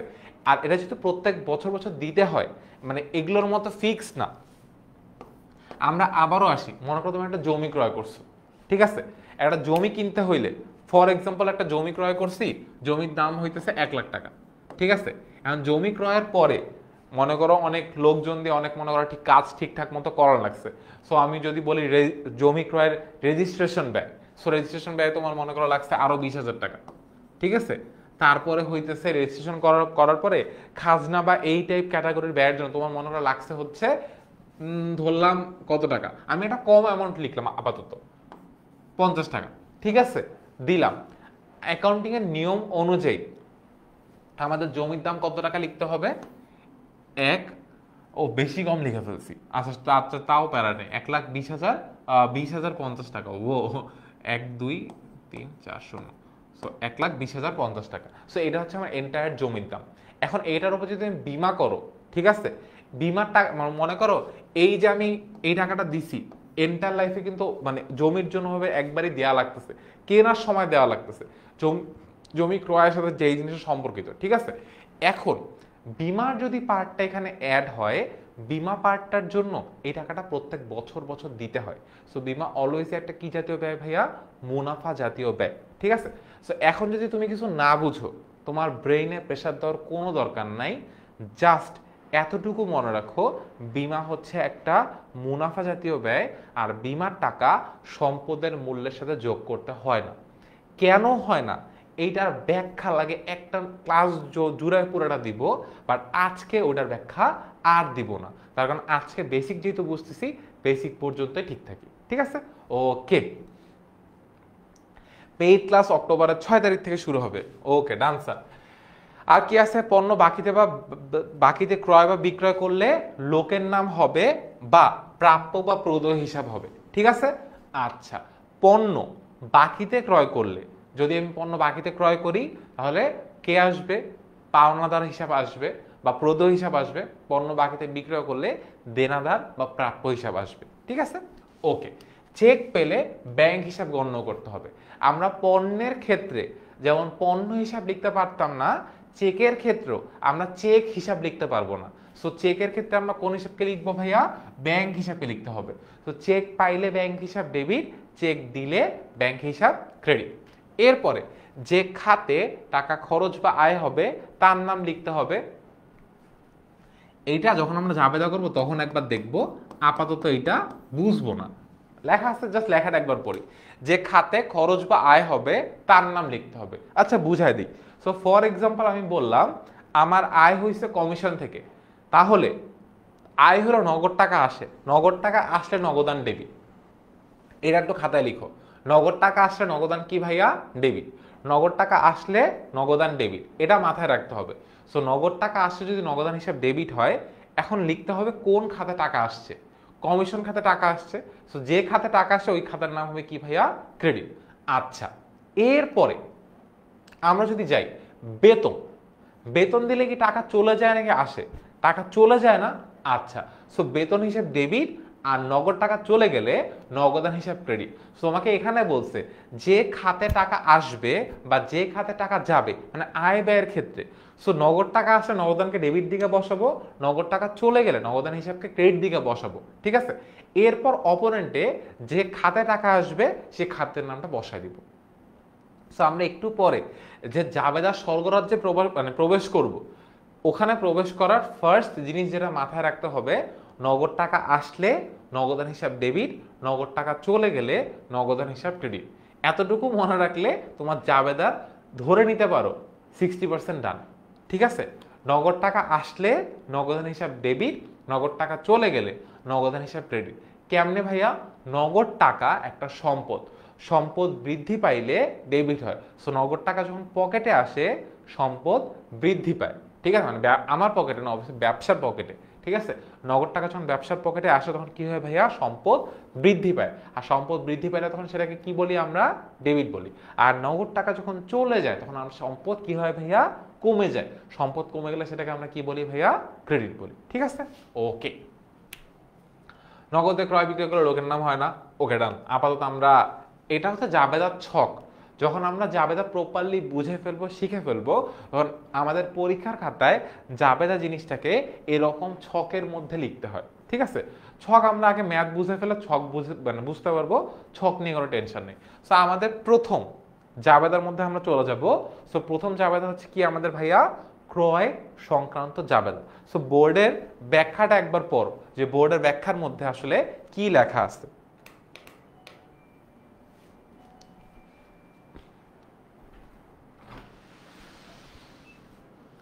আচ্ছা, পণ্য ক্রয় করলে পণ্যের নামে কোনো হিসাব হয় না, একটু আগেই পড়াইছি। পণ্যের পরিবর্তে কি লিখতে হয় ভাইয়া? ক্রয় হিসাব লিখতে হয়। মানে ক্রয় করলে আমরা ক্রয় হিসাব লিখবো, আর বিক্রয় করলে আমরা কি লিখবো ভাইয়া? বিক্রয় হিসাব লিখবো। আচ্ছা, পণ্য ক্রয় করলে এটা আমার জন্য কি ভাইয়া? একটা খরচ। আর খরচ আমরা অলওয়েজ কোন দিকে বসাই ভাইয়া? খরচকে আমরা অলওয়েজ ডেবিট দিকে বসাই। সো ক্রয় হিসাব মোস্ট অফ দ্য টাইম, বেশিরভাগ সময় কোন দিকে বসবে ভাইয়া? ডেবিট দিকে বসবে। ব্যাখ্যাটা আর একবার বলতেছি, ভালো মতো শুনো। পণ্য ক্রয় করলে পণ্যের নামে কোনো হিসাব হয় না, মানে আমি পণ্য হিসাব ডেবিট বা পণ্য হিসাব ক্রেডিট এটা লিখতে কোথাও পারবো না। কি লিখতে হবে? পণ্যের পরিবর্তে ক্রয় হিসাবকে কি করতে হবে ভাইয়া? লিখতে হবে। আচ্ছা, সো ক্রয় হিসাবকে কোন দিকে লিখবো? ক্রয় বেসিক্যালি আমার জন্য একটা কি ভাইয়া? খরচ। আর খরচকে আমরা কোন দিকে লিখি ভাইয়া? খরচকে আমরা ডেবিট দিকে লিখি। এটা কি বুঝছি? ওকে। এরপরে তাই পণ্য ক্রয় করলে পণ্যের পরিবর্তে ক্রয় হিসেবে ডেবিট করতে হয়, আর যা দিব তা ক্রেডিট করতে হবে। এখন যা দিব তা ক্রেডিট করতে হবে, কি দিব?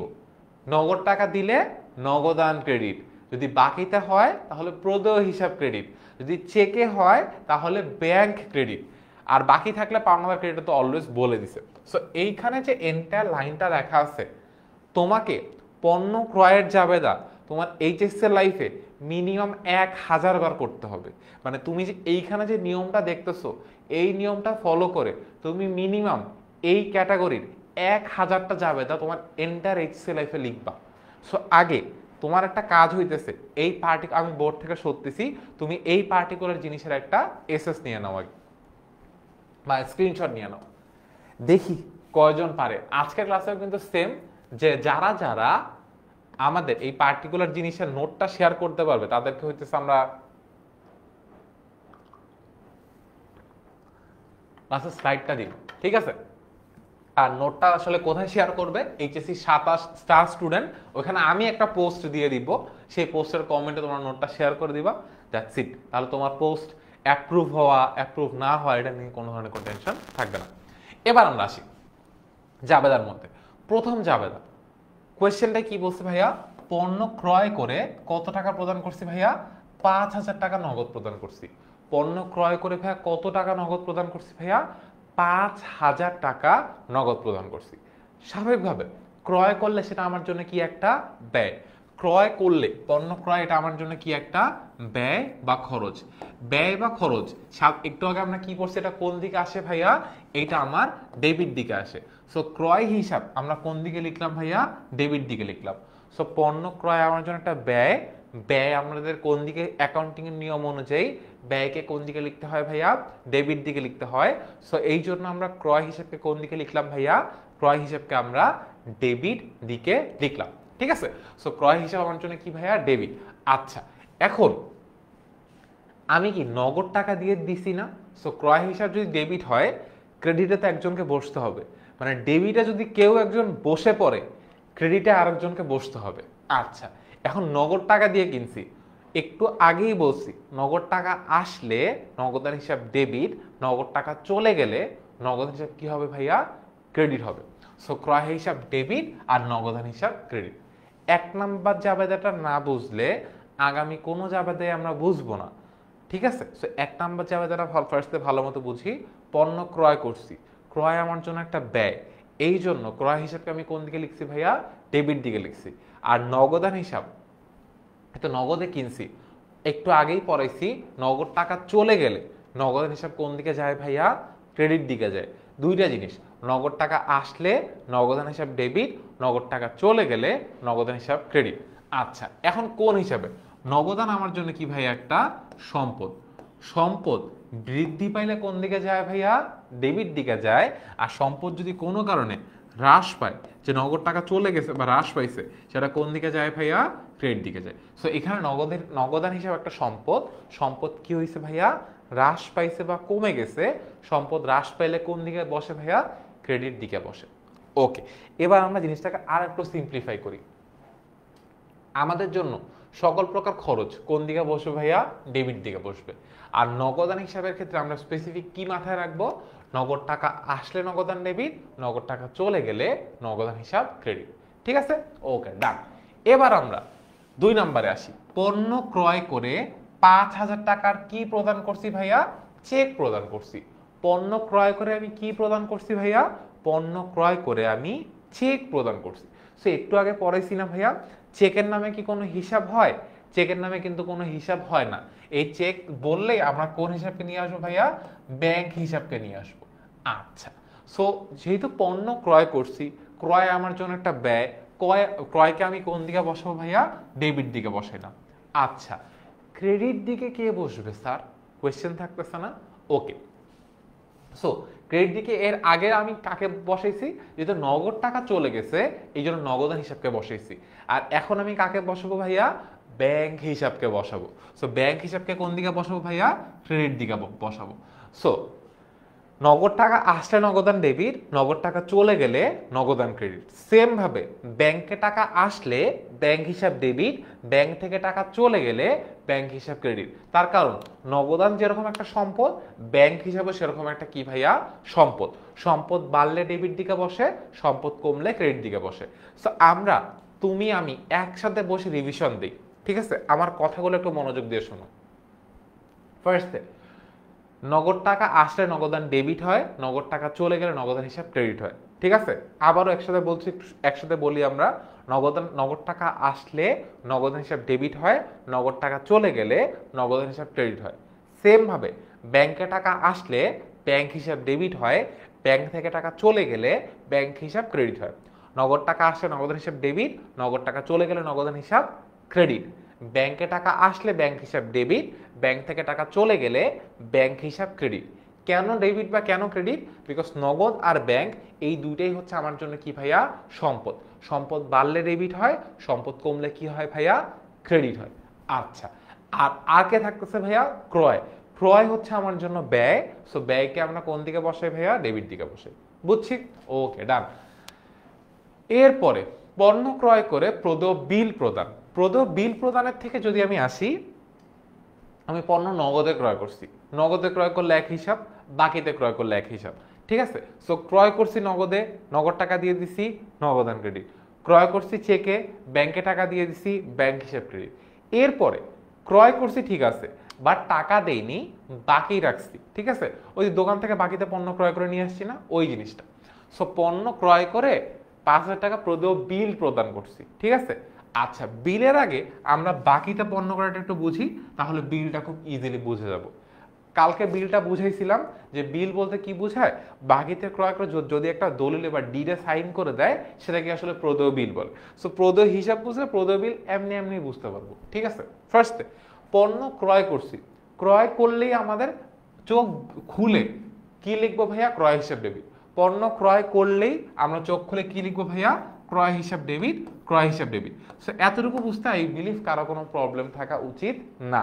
পণ্য ক্রয় করলেই কোন হিসাবকে ডেবিট করতে হয় ভাইয়া? ক্রয় হিসাবকে ডেবিট করতে হয়। ঠিক আছে? এরপরে যদি ক্রয় হিসাবকে মনে করো তুমি, তোমার দুইটা জিনিস বসাইতে হবে, একটারে ডেবিট দিকে আর একটারে ক্রেডিট দিকে। সো ডেবিট দিকে তুমি একটারে বসায় ফেলাইছো, এরপরে আমার কি লাগবে ভাইয়া? ক্রেডিট দিকে কাউকে বসাইতে হবে। এখন 1 নাম্বার যাবে দেয়, নগদানকে আমি বসাইছি ক্রেডিট দিকে, 2 নাম্বার জাবেদা ব্যাংকে আমি বসাইছি ক্রেডিট দিকে, 3 নাম্বার জাবেদা স্কিপ করছি আপাতত, এখন আমরা আছি 4 নাম্বার জাবেদায়। সো 4 নাম্বার জাবেদার মধ্যে আমরা কে আছে, ফার্স্ট অফ অল বাকিতে পণ্য ক্রয়। সো বাকিতে পণ্য ক্রয় করলে একটু আগেই রুলসের মধ্যে লেখা ছিল কাকে নিয়ে আসতে হবে ভাইয়া, পাওনাদার বা প্রদ হিসাবকে নিয়ে আসতে হবে। সো পাওনাদার প্রদ হিসাব কি, কালকে পড়াইছিলাম যে আমার কাছে টাকা পাবে। সো পাওনাদার আমার কাছে কি, পাওনাদারের প টাকা পাবে এই লোকটা। সো যেই লোকটা আমার কাছে টাকা পাবে তাকে আমরা কি বলি ভাইয়া, পাওনাদার বলি। সো আমি একটা দোকানে যে বাকিতে পণ্য কিনে নিয়ে আসছি, ঠিক আছে, বাকিতে পণ্য ক্রয় করলে কি ভাইয়া, ক্রয় হিসেবকে ডেবিট দিকে বসাই দিছি। এখন আমি তো ওই লোককে টাকা দেই নাই, টাকা দিব, ঠিক আছে, মানে ওই লোকটা আমার কাছে কি টাকা পাবে, তাই না? ফর এক্সাম্পল আমরা কমেন্ট থেকে রাইয়ানকে নিলাম, ঠিক আছে, রাইয়ান না রায়হান, ঠিক আছে। সো মনে করো রায়হান, RAYHAN, ঠিক আছে, রায়হানকে নিলাম। সো রায়হান, আমি ওর কাছ থেকে পণ্য কিনতে গেছি, ঠিক আছে। সো আমি যখন রায়হানের কাছে পণ্য কিনতে গেছি, আমি ওর কাছ থেকে পণ্য কিনে নিয়ে আসছি, খুব ভালো কথা। কিন্তু ও যেহেতু আমার ক্লাস করছে, আমি ওর বিগ ফ্যান, ও আমার বিগ ফ্যান, সো আমি ওকে বলছি ভাইয়া বাকিতে পণ্যটা আমাকে দিতে হবে। সো বাকিতে যখন আমি পণ্য ক্রয় করতে গেছি, ফার্স্টে পণ্য ক্রয় করলেই ক্রয় হিসাব ডেবিট, পণ্য ক্রয় করলেই ক্রয় হিসাবকে আমি ডেবিট দিকে বসাই দিছি। এখন রায়হান স্যারের থেকে যেহেতু আমি বাকিতে পণ্য ক্রয় করছি, তাহলে স্যার আমার কাছে কি আলিমের টাকা পাবে না? রায়হান ভাই আমার কাছে কি পাবে ভাইয়া, টাকা পাবে। সো কি পাবে ভাইয়া, রায়হান ভাই আমার কাছে টাকা পাবে, যেহেতু আমি ওনার কাছ থেকে ভাইয়া পণ্য বাকিতে কিনে নিয়ে আসছি। সো যেই লোকটা আমার কাছে টাকা পাবে তাকে আমরা কি বলি ভাইয়া, কালকেই পড়াইছিলাম পাওনাদার বা প্রদেয় হিসাব। সো এই জন্য ক্রয় হিসাবকে ডেবিট করলাম, পাওনাদার প্রদেয় হিসাবকে আমরা কি করলাম ভাইয়া, ক্রেডিট করলাম। আর এটা যদি বুঝি তাহলে 3 নাম্বারটা খুব সহজে বুঝি, যে আমাকে কোয়েশ্চেনে প্রদেয় বিল লিখে দিছে, জন্য আমরা এই জায়গায় প্রদেয় হিসাবের জায়গায় প্রদেয় বিল লিখছি, দ্যাটস ইট, ঠিক আছে। মেইনলি বুঝার কাজ হচ্ছে 3 নাম্বারটা, সরি 4 নাম্বারটা। সো 4 নাম্বারটা একটা স্টার্ট, যে 4 নাম্বারটা অনেক বেশি আসবে, আপনাকে অনেক বেশি বার করতে হবে। 3 নাম্বারটা খুব ফ্রিকোয়েন্ট আসে না, 3 নাম্বারটা মাঝে মাঝে আসে। কোয়েশ্চেনে যদি প্রদেয় বিল বলে তো হিসাবের জায়গায় জাস্ট বিলটা লিখবো, এতটুকু, এর থেকে বেশি কিছু না। যা আমরা এই জায়গাতে যখন প্রদেয় হিসাব লিখছি না, প্রদেয় বিল হিসাব লিখতে হবে, আর কিন্তু কোনো চেঞ্জ নাই, ঠিক আছে। সো আমরা 4 নাম্বারটা কি বুঝছি? আচ্ছা 4 নাম্বারটা যদি বুঝি 4 নাম্বারটা যদি বুঝি তাহলে আমাদের আর কোনো টেনশন থাকতেছে না। ওকে, এরপরে ফারহানের নিকট হতে নগদে পণ্য ক্রয় 5,000 টাকা, বহন খরচ 2,000 টাকা, প্যাকিং খরচ 1,000 টাকা।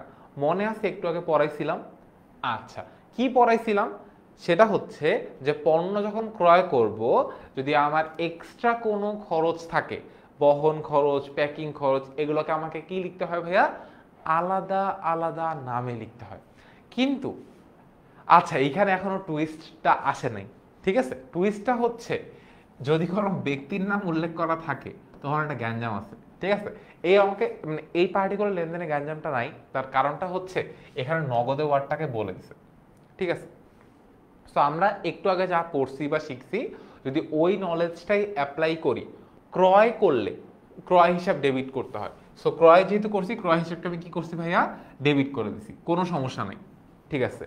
আচ্ছা, ক্রয়ের সাথে যদি আলাদা কোনো খরচ থাকে, প্রত্যেকটা খরচকে আলাদা আলাদা দেখাইতে হয়, আর যে কোনো খরচই আমার জন্য কি ভাইয়া, ডেবিট দিকে লিখতে হয়। সেই জন্য বহন খরচ, প্যাকিং খরচ দুইটাকে আমি কোন দিকে লিখছি ভাইয়া, ডেবিট দিকে লিখছি, টাকার অ্যামাউন্টটা আলাদা আলাদা বসাই দিছি। এখন প্রশ্ন হচ্ছে আমি কি নগদে কিনছি না? সো নগদ টাকা কি চলে গেছে না? সো নগদ টাকা চলে গেলে নগদান কোন দিকে আসে ভাইয়া, ক্রেডিট দিকে আসে। সো এই 3টার টাকা যোগ করে 5,000, 2,000, 1,000, 8,000 টাকা আমি কোন দিকে লিখলাম ভাইয়া, ক্রেডিট দিকে লিখে দিছি। বুঝছি স্যার? ওকে, আচ্ছা সমাজবিজ্ঞান, পৌরনীতি, ভূগোল, ইংরেজি ক্লাস কখন পাবো? অ্যাকাউন্টিং ক্লাসে জিজ্ঞাসা করার জিনিস স্যার।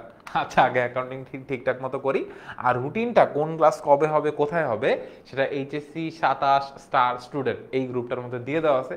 কাইন্ডলি গ্রুপটা একবার চেক করে নেব, তাহলে আর রুটিন নিয়ে আমাদের কোনো কনফিউশন হবে না। ওকে, সো আমরা কি 5 নাম্বারটা বুঝছি? 5 নাম্বার জিনিসটা হচ্ছে আমাকে এখানে প্রত্যেকটা খরচ আলাদা আলাদা বলে দিচ্ছে। যখন আমার ক্রয়ের ক্ষেত্রে প্রত্যেকটা খরচ এরকম আলাদা আলাদা বলে দিবে, আমাকে প্রত্যেকটা খরচ আলাদা আলাদা করেই দেখাইতে হবে, আদারওয়াইজ আমার অঙ্কটা জাবেদা ভুল হবে। কিন্তু মনে রাখতে হবে এটা কি কখন ভাইয়া? পণ্য ক্রয়ের সময়। সম্পদ ক্রয়ের সময় কিন্তু আবার এই সেম রুল অ্যাপ্লিকেবল না। সম্পদ ক্রয়ের সময় কি করতে হবে ভাইয়া? এই সবগুলো টাকা যোগ করে সম্পদের মূল্যের মধ্যেই দেখাইতে হবে। ঠিক আছে, ওকে। পরের কোয়েশ্চেন, রাফির নিকট হতে বাকিতে পণ্য ক্রয়। এবার আসি, এখান থেকে আমার একটা সুন্দর রুলসে চেঞ্জ হচ্ছে 6 নাম্বারটা।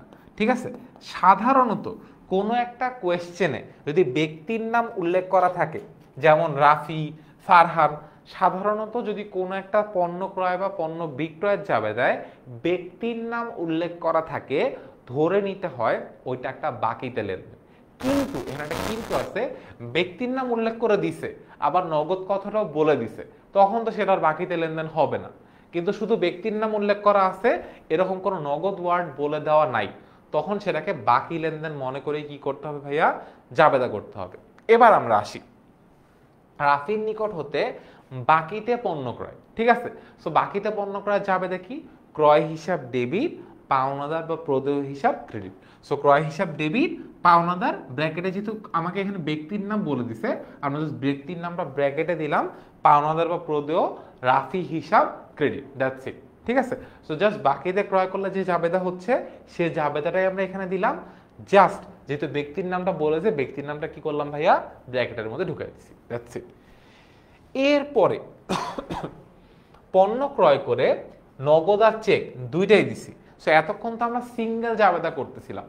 এরপরে এখনকারটার মধ্যে পণ্য ক্রয় করে আমি নগদ টাকাও দিছি, আবার চেকেও টাকা দিছি, দুইটার মাধ্যমে টাকা দিছি। সো আমাদের দুইটার মাধ্যমে দিলে কি কোনো সমস্যা আছে? ফার্স্টে ক্রয় হিসাব ডেবিট দিকে পুরোটা বসাই দিলাম, যে ক্রয় হিসাব ডেবিট কত টাকা ভাইয়া? 7,000 টাকা। ঠিক আছে, এরপরে নগদান হিসাব ক্রেডিট আর ব্যাংক হিসাব কি করলাম ভাইয়া? ক্রেডিট করলাম। ঠিক আছে, তো আমি পণ্য টোটাল ক্রয় করছি কত টাকার ভাইয়া? 5,000 যোগ 2,000, 7,000 টাকার পণ্য ক্রয় করছি। সো ক্রয় হিসাব ডেবিট কত টাকা বসাইলাম ভাইয়া? 7,000 টাকা বসাই দিছি। ঠিক আছে, সো ক্রয় হিসাব ডেবিট কত টাকা বসছে ভাইয়া? 7,000 টাকা, অনেক টাকা। ওকে, এখন এই 7,000 টাকার মধ্যে আমি 5,000 টাকা দিছি নগদ টাকা, ক্যাশ টাকায়, আর 2,000 টাকা দিছি ভাইয়া ব্যাংকের মাধ্যমে। সো এই 5,000 টাকা লিখলাম নগদান হিসাব ক্রেডিট, আর এই 2,000 টাকার জন্য লিখলাম কি ভাইয়া? ব্যাংক হিসাব ক্রেডিট। এখন কেন এটা কি আমার মন চাইছে জন্য আমি করছি? না, কোয়েশ্চেনে দিয়ে দেওয়া আসার জন্য আমি কাজটা করছি। কোয়েশ্চেনে বলেছে পণ্য ক্রয় করে নগদ 5,000 টাকা, চেকে 2,000 টাকা প্রদান। সো যেহেতু দুইটার মাধ্যমে টাকা দিছি, মানে টোটাল 7,000 টাকার পণ্য আমি কিনছি। 7,000 টাকার পণ্য আমি কিনে, মনে করো আমি কার থেকে 7,000 টাকার পণ্য কিনছি? আচ্ছা, কমেন্টের নাম এখন দেখতে পাচ্ছি না। আমি যদি মনে করো এখন কারো থেকে 7,000 টাকার পণ্য কিনি, ঠিক আছে, আবার আমার ওই লোকটা কয়ে গেল, আচ্ছা মনে করো আমির নামে একটা লোকের থেকে আমি 7,000 টাকার পণ্য কিনছি। 7,000 টাকার পণ্য কিনে আমি ওকে ক্যাশ দিছি 5,000 টাকা, মানে নগদ টাকা দিছি 5,000 টাকা, আর ওর ব্যাংক অ্যাকাউন্টে 2,000 টাকা পাঠাই দিছি। টোটাল পণ্য কিনছি কয় হাজার টাকা? এই 4 আর 3 7,000 টাকা। 7,000 টাকার মধ্যে আমি ওকে ক্যাশ দিলাম কত ভাইয়া? 5,000 টাকা, ওর ব্যাংকে দিলাম 2,000 টাকা। তো যাবেতে কি হবে? ক্রয় হিসাব ডেবিট 7,000 টাকা, নগদ হিসাব, নগদ টাকা যেহেতু দিয়ে দিছি, নগদ টাকা চলে গেছে, নগদ টাকা কত টাকা গেছে? 5,000 টাকা। নগদ হিসাব ক্রেডিট কত টাকা ভাইয়া?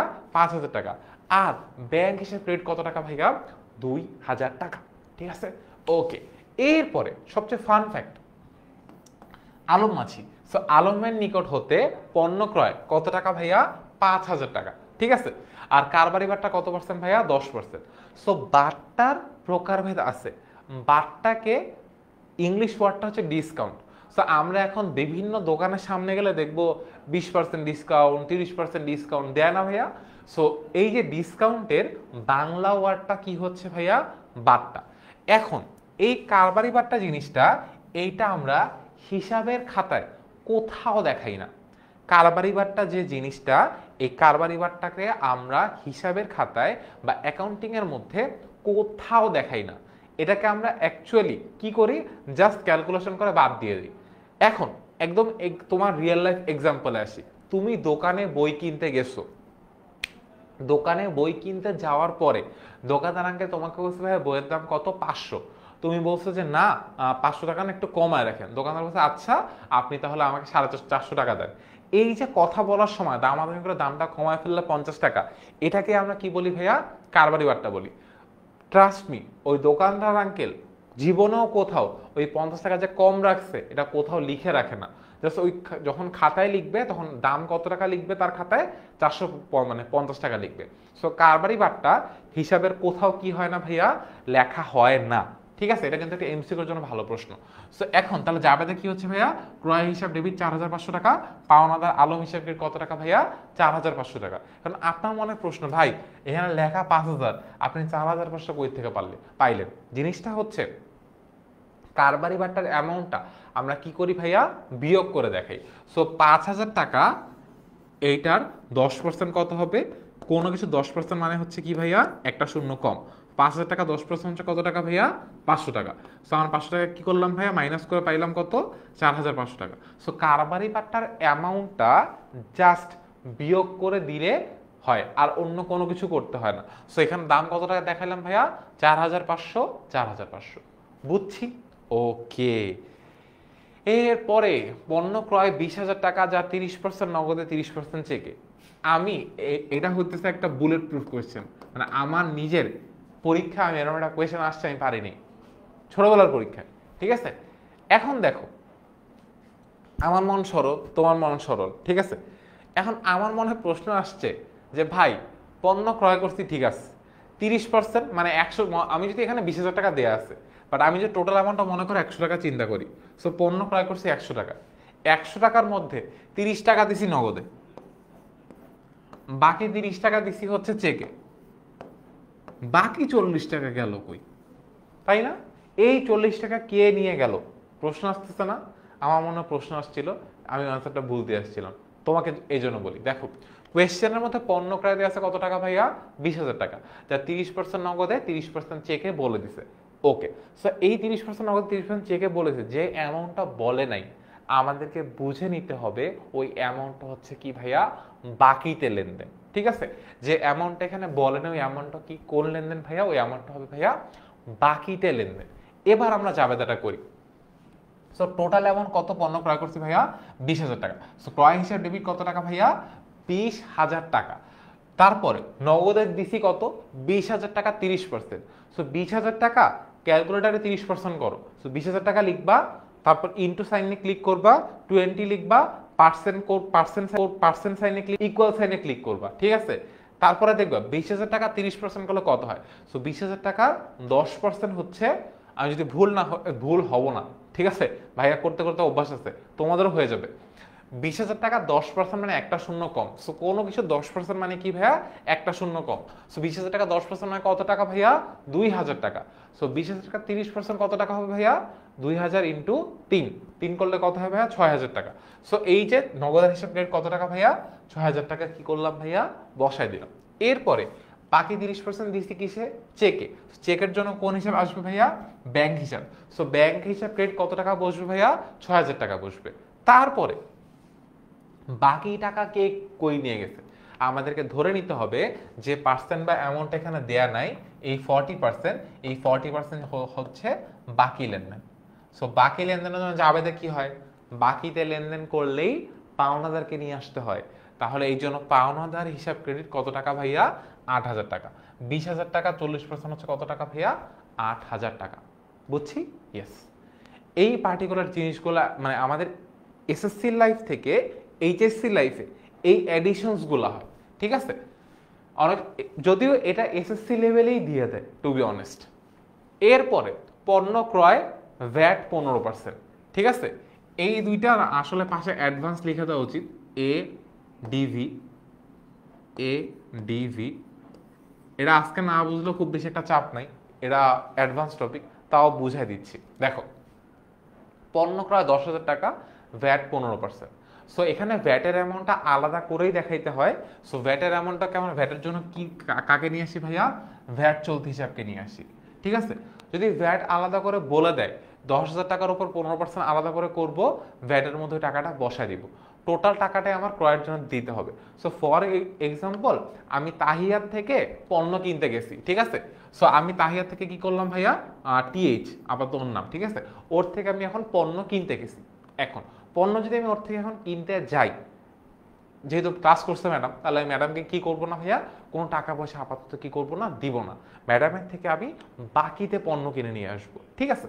ওকে, যদি বাকিতে পণ্য কিনে নিয়ে আসি তাহলে কি করতে হবে, ও আমার কাছে ভবিষ্যতে টাকা পাবে, তখন টাকা পাবে পথে মানে পথে পাওনাদার ওই হিসাব।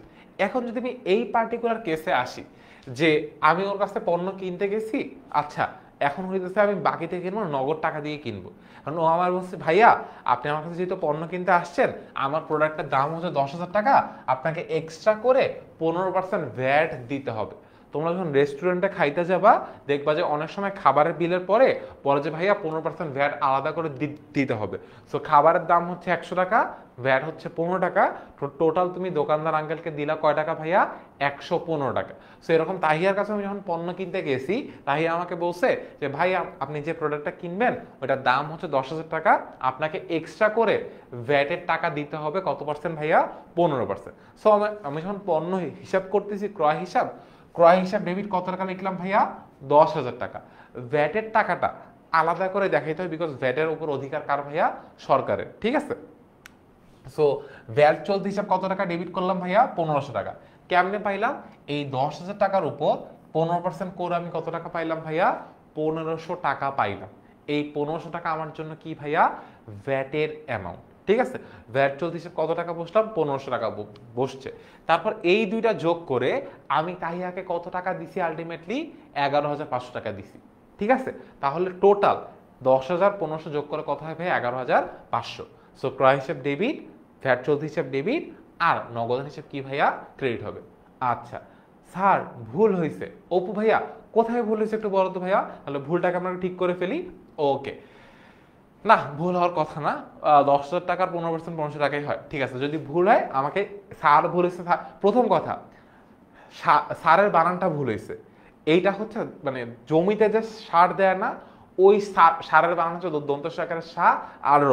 সো সারের স্পেলিং হবে দন্তেশ শয় জফল আকার আর র। স্পেলিংটা ফার্স্ট অফ অল ভুল। সো অপু আগে স্পেলিংটা ঠিক করো ভাইয়া, ডান। স্পেলিং ঠিক করার পরে আমার আগে একটু বলো যে ভাই আবার কোথায় ভুল হয়েছে, ডান। ওকে, ভ্যাট সহ পণ্য ক্রয়। এখন এটা যদি আমাকে ভ্যাট আলাদা করে বলে দেয় তখন তো আমাদের কোনো টেনশন নেই, জাস্ট ক্যালকুলেটর আসবো, ভ্যাটটা ক্যালকুলেট করব। আচ্ছা ভ্যাট কেন দিব, প্রিয়া প্রশ্ন করছে। আরে ভাই ভ্যাট কেন দিবেন, জিনিসটা হচ্ছে একটা দেশের গভর্নমেন্ট কিভাবে চলে। আপনি যে আমাকে প্রশ্ন করলেন ভ্যাট কেন দিবেন, আপনি এখন দোকানে যাবেন, দোকানে যে একটা চকলেট কিনবেন, ছোট 1 টাকার চকলেট, 1 টাকার চকলেটের যে প্যাকেটটা আছে, প্যাকেটটা একটু উল্টায় দেখেন তো, ওখানে লেখা আছে যে ভ্যাট ইনক্লুডেড, যে ভ্যাটের অ্যামাউন্টটা বলে দেওয়া আছে। সো আপনি ইচ্ছা করে দেন অথবা অনিচ্ছা করে দেন, প্রত্যেকটা প্রোডাক্টের সাথে আপনাকে ভ্যাটের টাকাটা দিতে হয়। কারণ ওই ভ্যাটের টাকার উপর একটা দেশের গভর্নমেন্ট ডিপেন্ড করে। মানে আমাদের দেশে যে এত কিছু হয়, রাস্তাঘাট সড়ক সবকিছু, এই মানে এটা কে করে দেয়, সরকার করে দেয়। সরকার টাকা কোথায় পাবে, অবশ্যই আমরা যে জনগণ, আমরা আমাদের পকেট থেকে টাকা দিব, ওই টাকাটা সরকার নিবে, যেটাতে রাস্তাঘাট বানাবে। সো এই জন্যই তো ভ্যাট দিতে হবে, ঠিক আছে? ওকে, আচ্ছা আপনার সাথে ফাইজলামি করলাম, খুব ভালো লাগছে ভাই তোমার ফাইজলামি।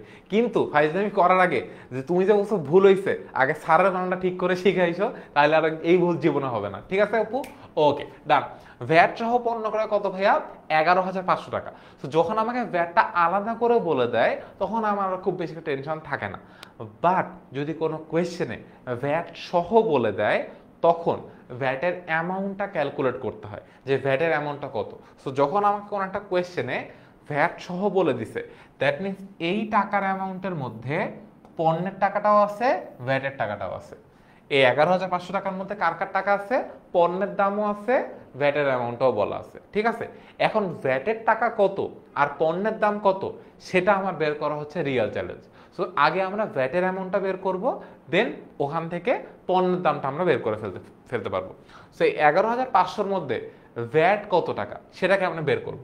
সো আমাকে যে অ্যামাউন্টটা দেওয়া থাকবে এখানে ক্ষেত্রে 11,500, এটাকে গুণ 15 ভাগ 115 করলে আমরা কিসের অ্যামাউন্ট পাবো ভাইয়া, ভ্যাটের অ্যামাউন্ট পাবো। সেটাকে যদি গুণ 15 ভাগ 115 করি কত আসবে ভাইয়া, 1500 টাকা আসবে।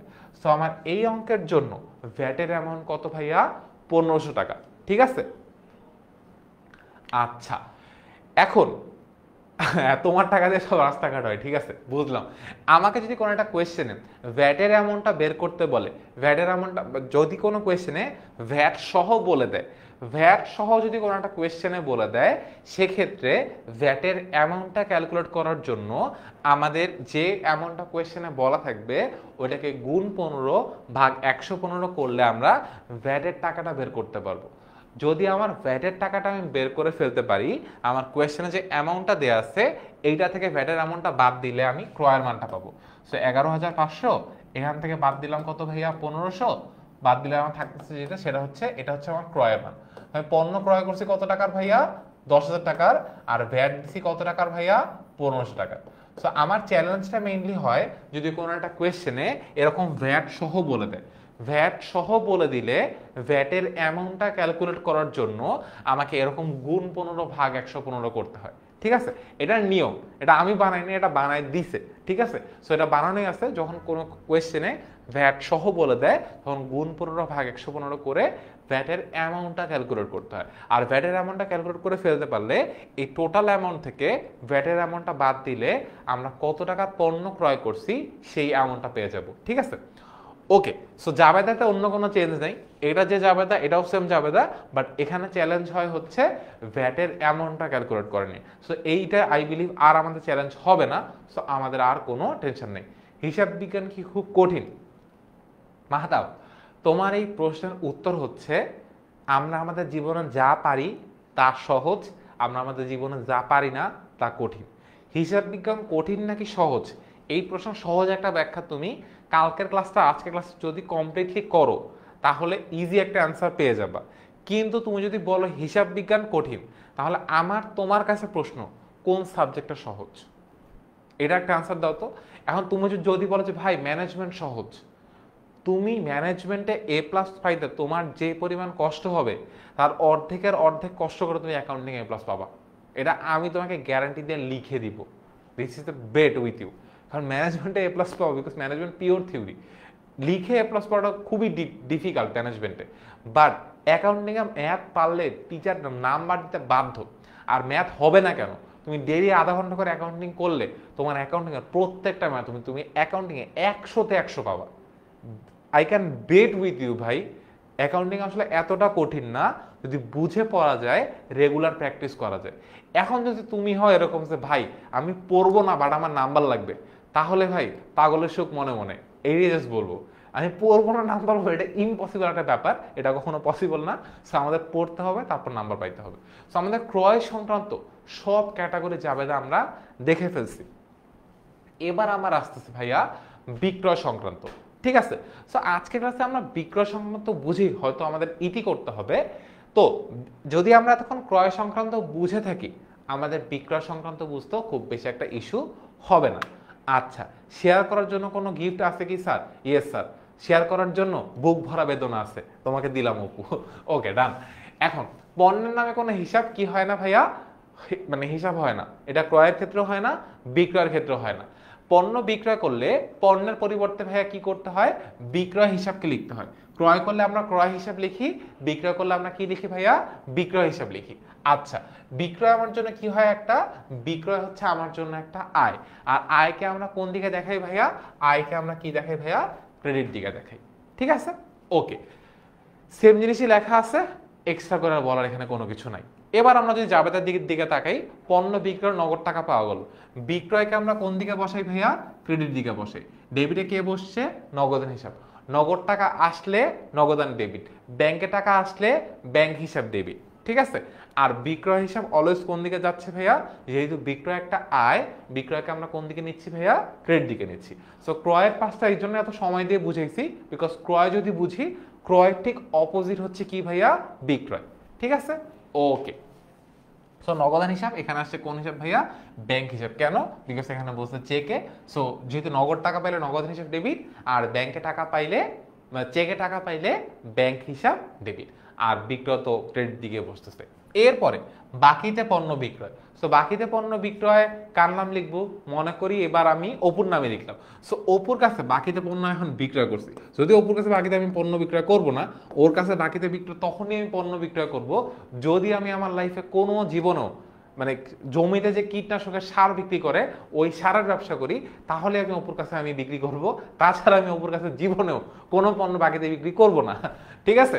সো এখন আমার এখন মন চেঞ্জ হয়ে গেছে। এখন আমি মনে করো অ্যাকাউন্টিং পড়ানো বাদ দিয়ে জমিতে যে কীটনাশক বা সার বিক্রি করে, যেটা জমিতে ছিটানো হয়, ওই সারের ব্যবসা শুরু করছি। ঠিক আছে? এখন মানে সারের অনেকগুলা ব্যাখ্যা আছে। দন্তেশ আকারে সার, মানে দন্তেশ জফল আকার দিলে হয় এই যে টিচার, তারপর দন্তেশ আকারে সার র দিলে হয় কীটনাশক বা জমিতে যেটা দেয়, আর পেট কাটার মধ্যে স যদি দিয়ে হয় আর ডয়শনটা হয়, তখন হইতেছে যে গরু বা সার যে জিনিসটাকে আমরা বলি ওইটা হয়। ঠিক আছে? সো আমরা আপাতত সারের বিজনেস করতেছি। সো আমি যদি করি তাহলে অপুর কাছে আমি বাকিতে বিক্রি করতে রাজি আছি। ঠিক আছে? এখন অপুর কাছে, অপু এটা আপু না অবশ্যই। ঠিক আছে? সো অপুর কাছে আমি যদি বাকিতে বিক্রি করি তাহলে কি করতে হবে? বাকিতে পণ্য বিক্রয় কত টাকা ভাইয়া? 5,000 টাকা করলাম। অপুর কাছে 5,000 টাকার পণ্য বাকিতে বিক্রি করলাম। এখন বাকিতে বিক্রি করলে মানে আলটিমেটলি অপু আমাকে কি টাকা দিবে না? টাকা যে দিবে তাকে আমরা কি শিখছি লাস্ট ক্লাসে? যে টাকা দেয় তাকে আমরা বলি কি ভাইয়া? দেনাদার বা প্রাপ্য হিসাব। সো বিক্রয় করলে, বিক্রয় আমরা অলওয়েজ কোন দিকে নিয়ে যাচ্ছি ভাইয়া? ক্রেডিট দিকে নিয়ে যাচ্ছি। বিক্রি করলে বিক্রয় হিসাব ক্রেডিট। এখন ডেবিট দিকে কে বসবে? নগদে বিক্রি করলে নগদান হিসাব ডেবিট, চেকে বিক্রি করলে ব্যাংক হিসাব ডেবিট, আর যদি বাকিতে বিক্রি করা হয় সেক্ষেত্রে দেনাদার বা প্রাপ্য হিসাব ডেবিট। আর যেহেতু ব্যক্তির নাম যদি বলে দিই যে অপু একটা ব্যক্তির নাম, তাহলে অপুর নামটা ব্র্যাকেটে দিয়ে দিব। সো দেনাদার বা প্রাপ্য হিসাব ব্র্যাকেটে দিয়ে অপু হিসাব ডেবিট। ঠিক আছে? সো প্রাপ্য হিসাব অথবা দেনাদার হিসাব ডেবিট আর বিক্রয় হিসাব ক্রেডিট। ঠিক আছে? এখন প্রশ্ন হচ্ছে অপু কবে আমাকে 5,000 টাকা দিবে? তাই না? তো অপু তাড়াতাড়ি দিয়ে দিবা, নাহলে কিন্তু তোমার মামলা হবে। ওকে, ডান, বুঝছি। আর যখনই এই জিনিসটা কোন একটা ডিলে সাইন করে নিলাম, যেটা কাগজের মধ্যে অফিসিয়াল ডকুমেন্টে সাইন করে ফেলতেছি, তখন সেই কাগজটাকে বলা হয় কি ভাইয়া? বিল। সো আমাকে কোয়েশ্চেন স্পেসিফিক যদি বিলের কথা বলে দেয়, তখন আমি প্রদেয় হিসাবে, প্রাপ্য হিসাবের জায়গায় কি লিখবো ভাইয়া? প্রাপ্য বিল হিসাব ডেবিট আর বিক্রয় হিসাব ক্রেডিট। That's it. ওকে, আচ্ছা, অপু বলছে টাকা দিবে না। ওকে, টেনশন নেই, আমার মন বড়, অপুকে আমি ছেড়ে দিব। সো অপু যদি আমার টাকা না দেয়, কালকে একটা জিনিস শিখাইছিলাম, মনে করো আমি কারো কাছে টাকা পাই, সে আমার টাকা দিল না, অ্যাকাউন্টিং এর ভাষায় এটাকে কি বলা হয় ভাইয়া? এটাকে বলা হয় হচ্ছে কুরিন। সো অপু যে আমাকে টাকা দিবে না, সেটাকে আমরা কি বলি অ্যাকাউন্টিং এর ভাষায়? সেটাকে আমরা অ্যাকাউন্টিং এর ভাষায় কুরিন বলি। তাহলে অপু আমার টাকা মেরে দিছে, সো অ্যাকাউন্টিং এর ভাষায় সেটাকে আমরা কি বলি ভাইয়া? কুরিন বা অনাদায়ী দেনা। ঠিক আছে? সো আমি কাউকে টাকা ধার দিছি, সেই টাকাটা আমি আর জীবনে ফেরত পাবো না, সেটাকে আমি অ্যাকাউন্টিং এর ভাষায় কি বলি ভাইয়া? অনাদায়ী দেনা বা কুরিন। মনে থাকবে? ওকে, ডান। এরপর আলমের নিকট বাকিতে পণ্য বিক্রয়। সো বাকিতে পণ্য বিক্রি করলে আমরা প্রাপ্য হিসাবকে নিয়ে আসি, যেহেতু ব্যক্তির নাম বলা আছে। এর আগে অপু ছিল, এখন আলম হয়ে গেছে। সো আলমের নাম এখানে লিখলাম, আর বিক্রয় হিসাবে কি লিখলাম ভাইয়া? ক্রেডিট দিকে লিখলাম। আলমের নিকট পণ্য নগদে বিক্রয়। সো আলমের নাম লেখা আছে, ব্যক্তির নাম লেখা আছে, আবার নগদ কথাটা বলা আছে, তাহলে এটা তো একটা নগদ লেনদেন। তো জাবেদা কি হবে ভাইয়া? নগদ হিসাব ডেবিট, বিক্রয় হিসাব ক্রেডিট। আর মোস্ট ইম্পর্টেন্ট, আলমের নিকট পণ্য বিক্রয়, ব্যক্তির নাম উল্লেখ করা আছে আর অন্য কোনো কিছু বলা নাই। আমাদের অ্যাকাউন্টিং এর নিয়ম অনুযায়ী যদি কোনো লেনদেনে, মানে ক্রয় বিক্রয়ের ক্ষেত্রে কোনো লেনদেনে ব্যক্তির নাম উল্লেখ করা থাকে আর নগদে বা চেকে এরকম কোনো ওয়ার্ড বলে না দেওয়া থাকে, তাহলে ওটাকে আমরা কি ধরে নিব? ওইটা একটা বাকি লেনদেন ধরে নিব। যে ব্যক্তির নাম উল্লেখ করা আছে আর কোথাও নগদ বা চেক কিচ্ছু বলে দেওয়া নেই, তাহলে ওই লেনদেনটাকে কি ধরে নিব? ওইটা একটা বাকিতে লেনদেন বা ধারে লেনদেন। সো বাকিতে বা ধারে লেনদেন হলে কি হয়? যদি পণ্য ধারে ক্রয় করা হয়, জাবেদা হয় ক্রয় ডেবিট, পাওনাদার বা প্রদেয় হিসাব ক্রেডিট। আর যদি পণ্য বাকিতে বিক্রয় করা হয়, তাহলে জাবেদা কি হবে?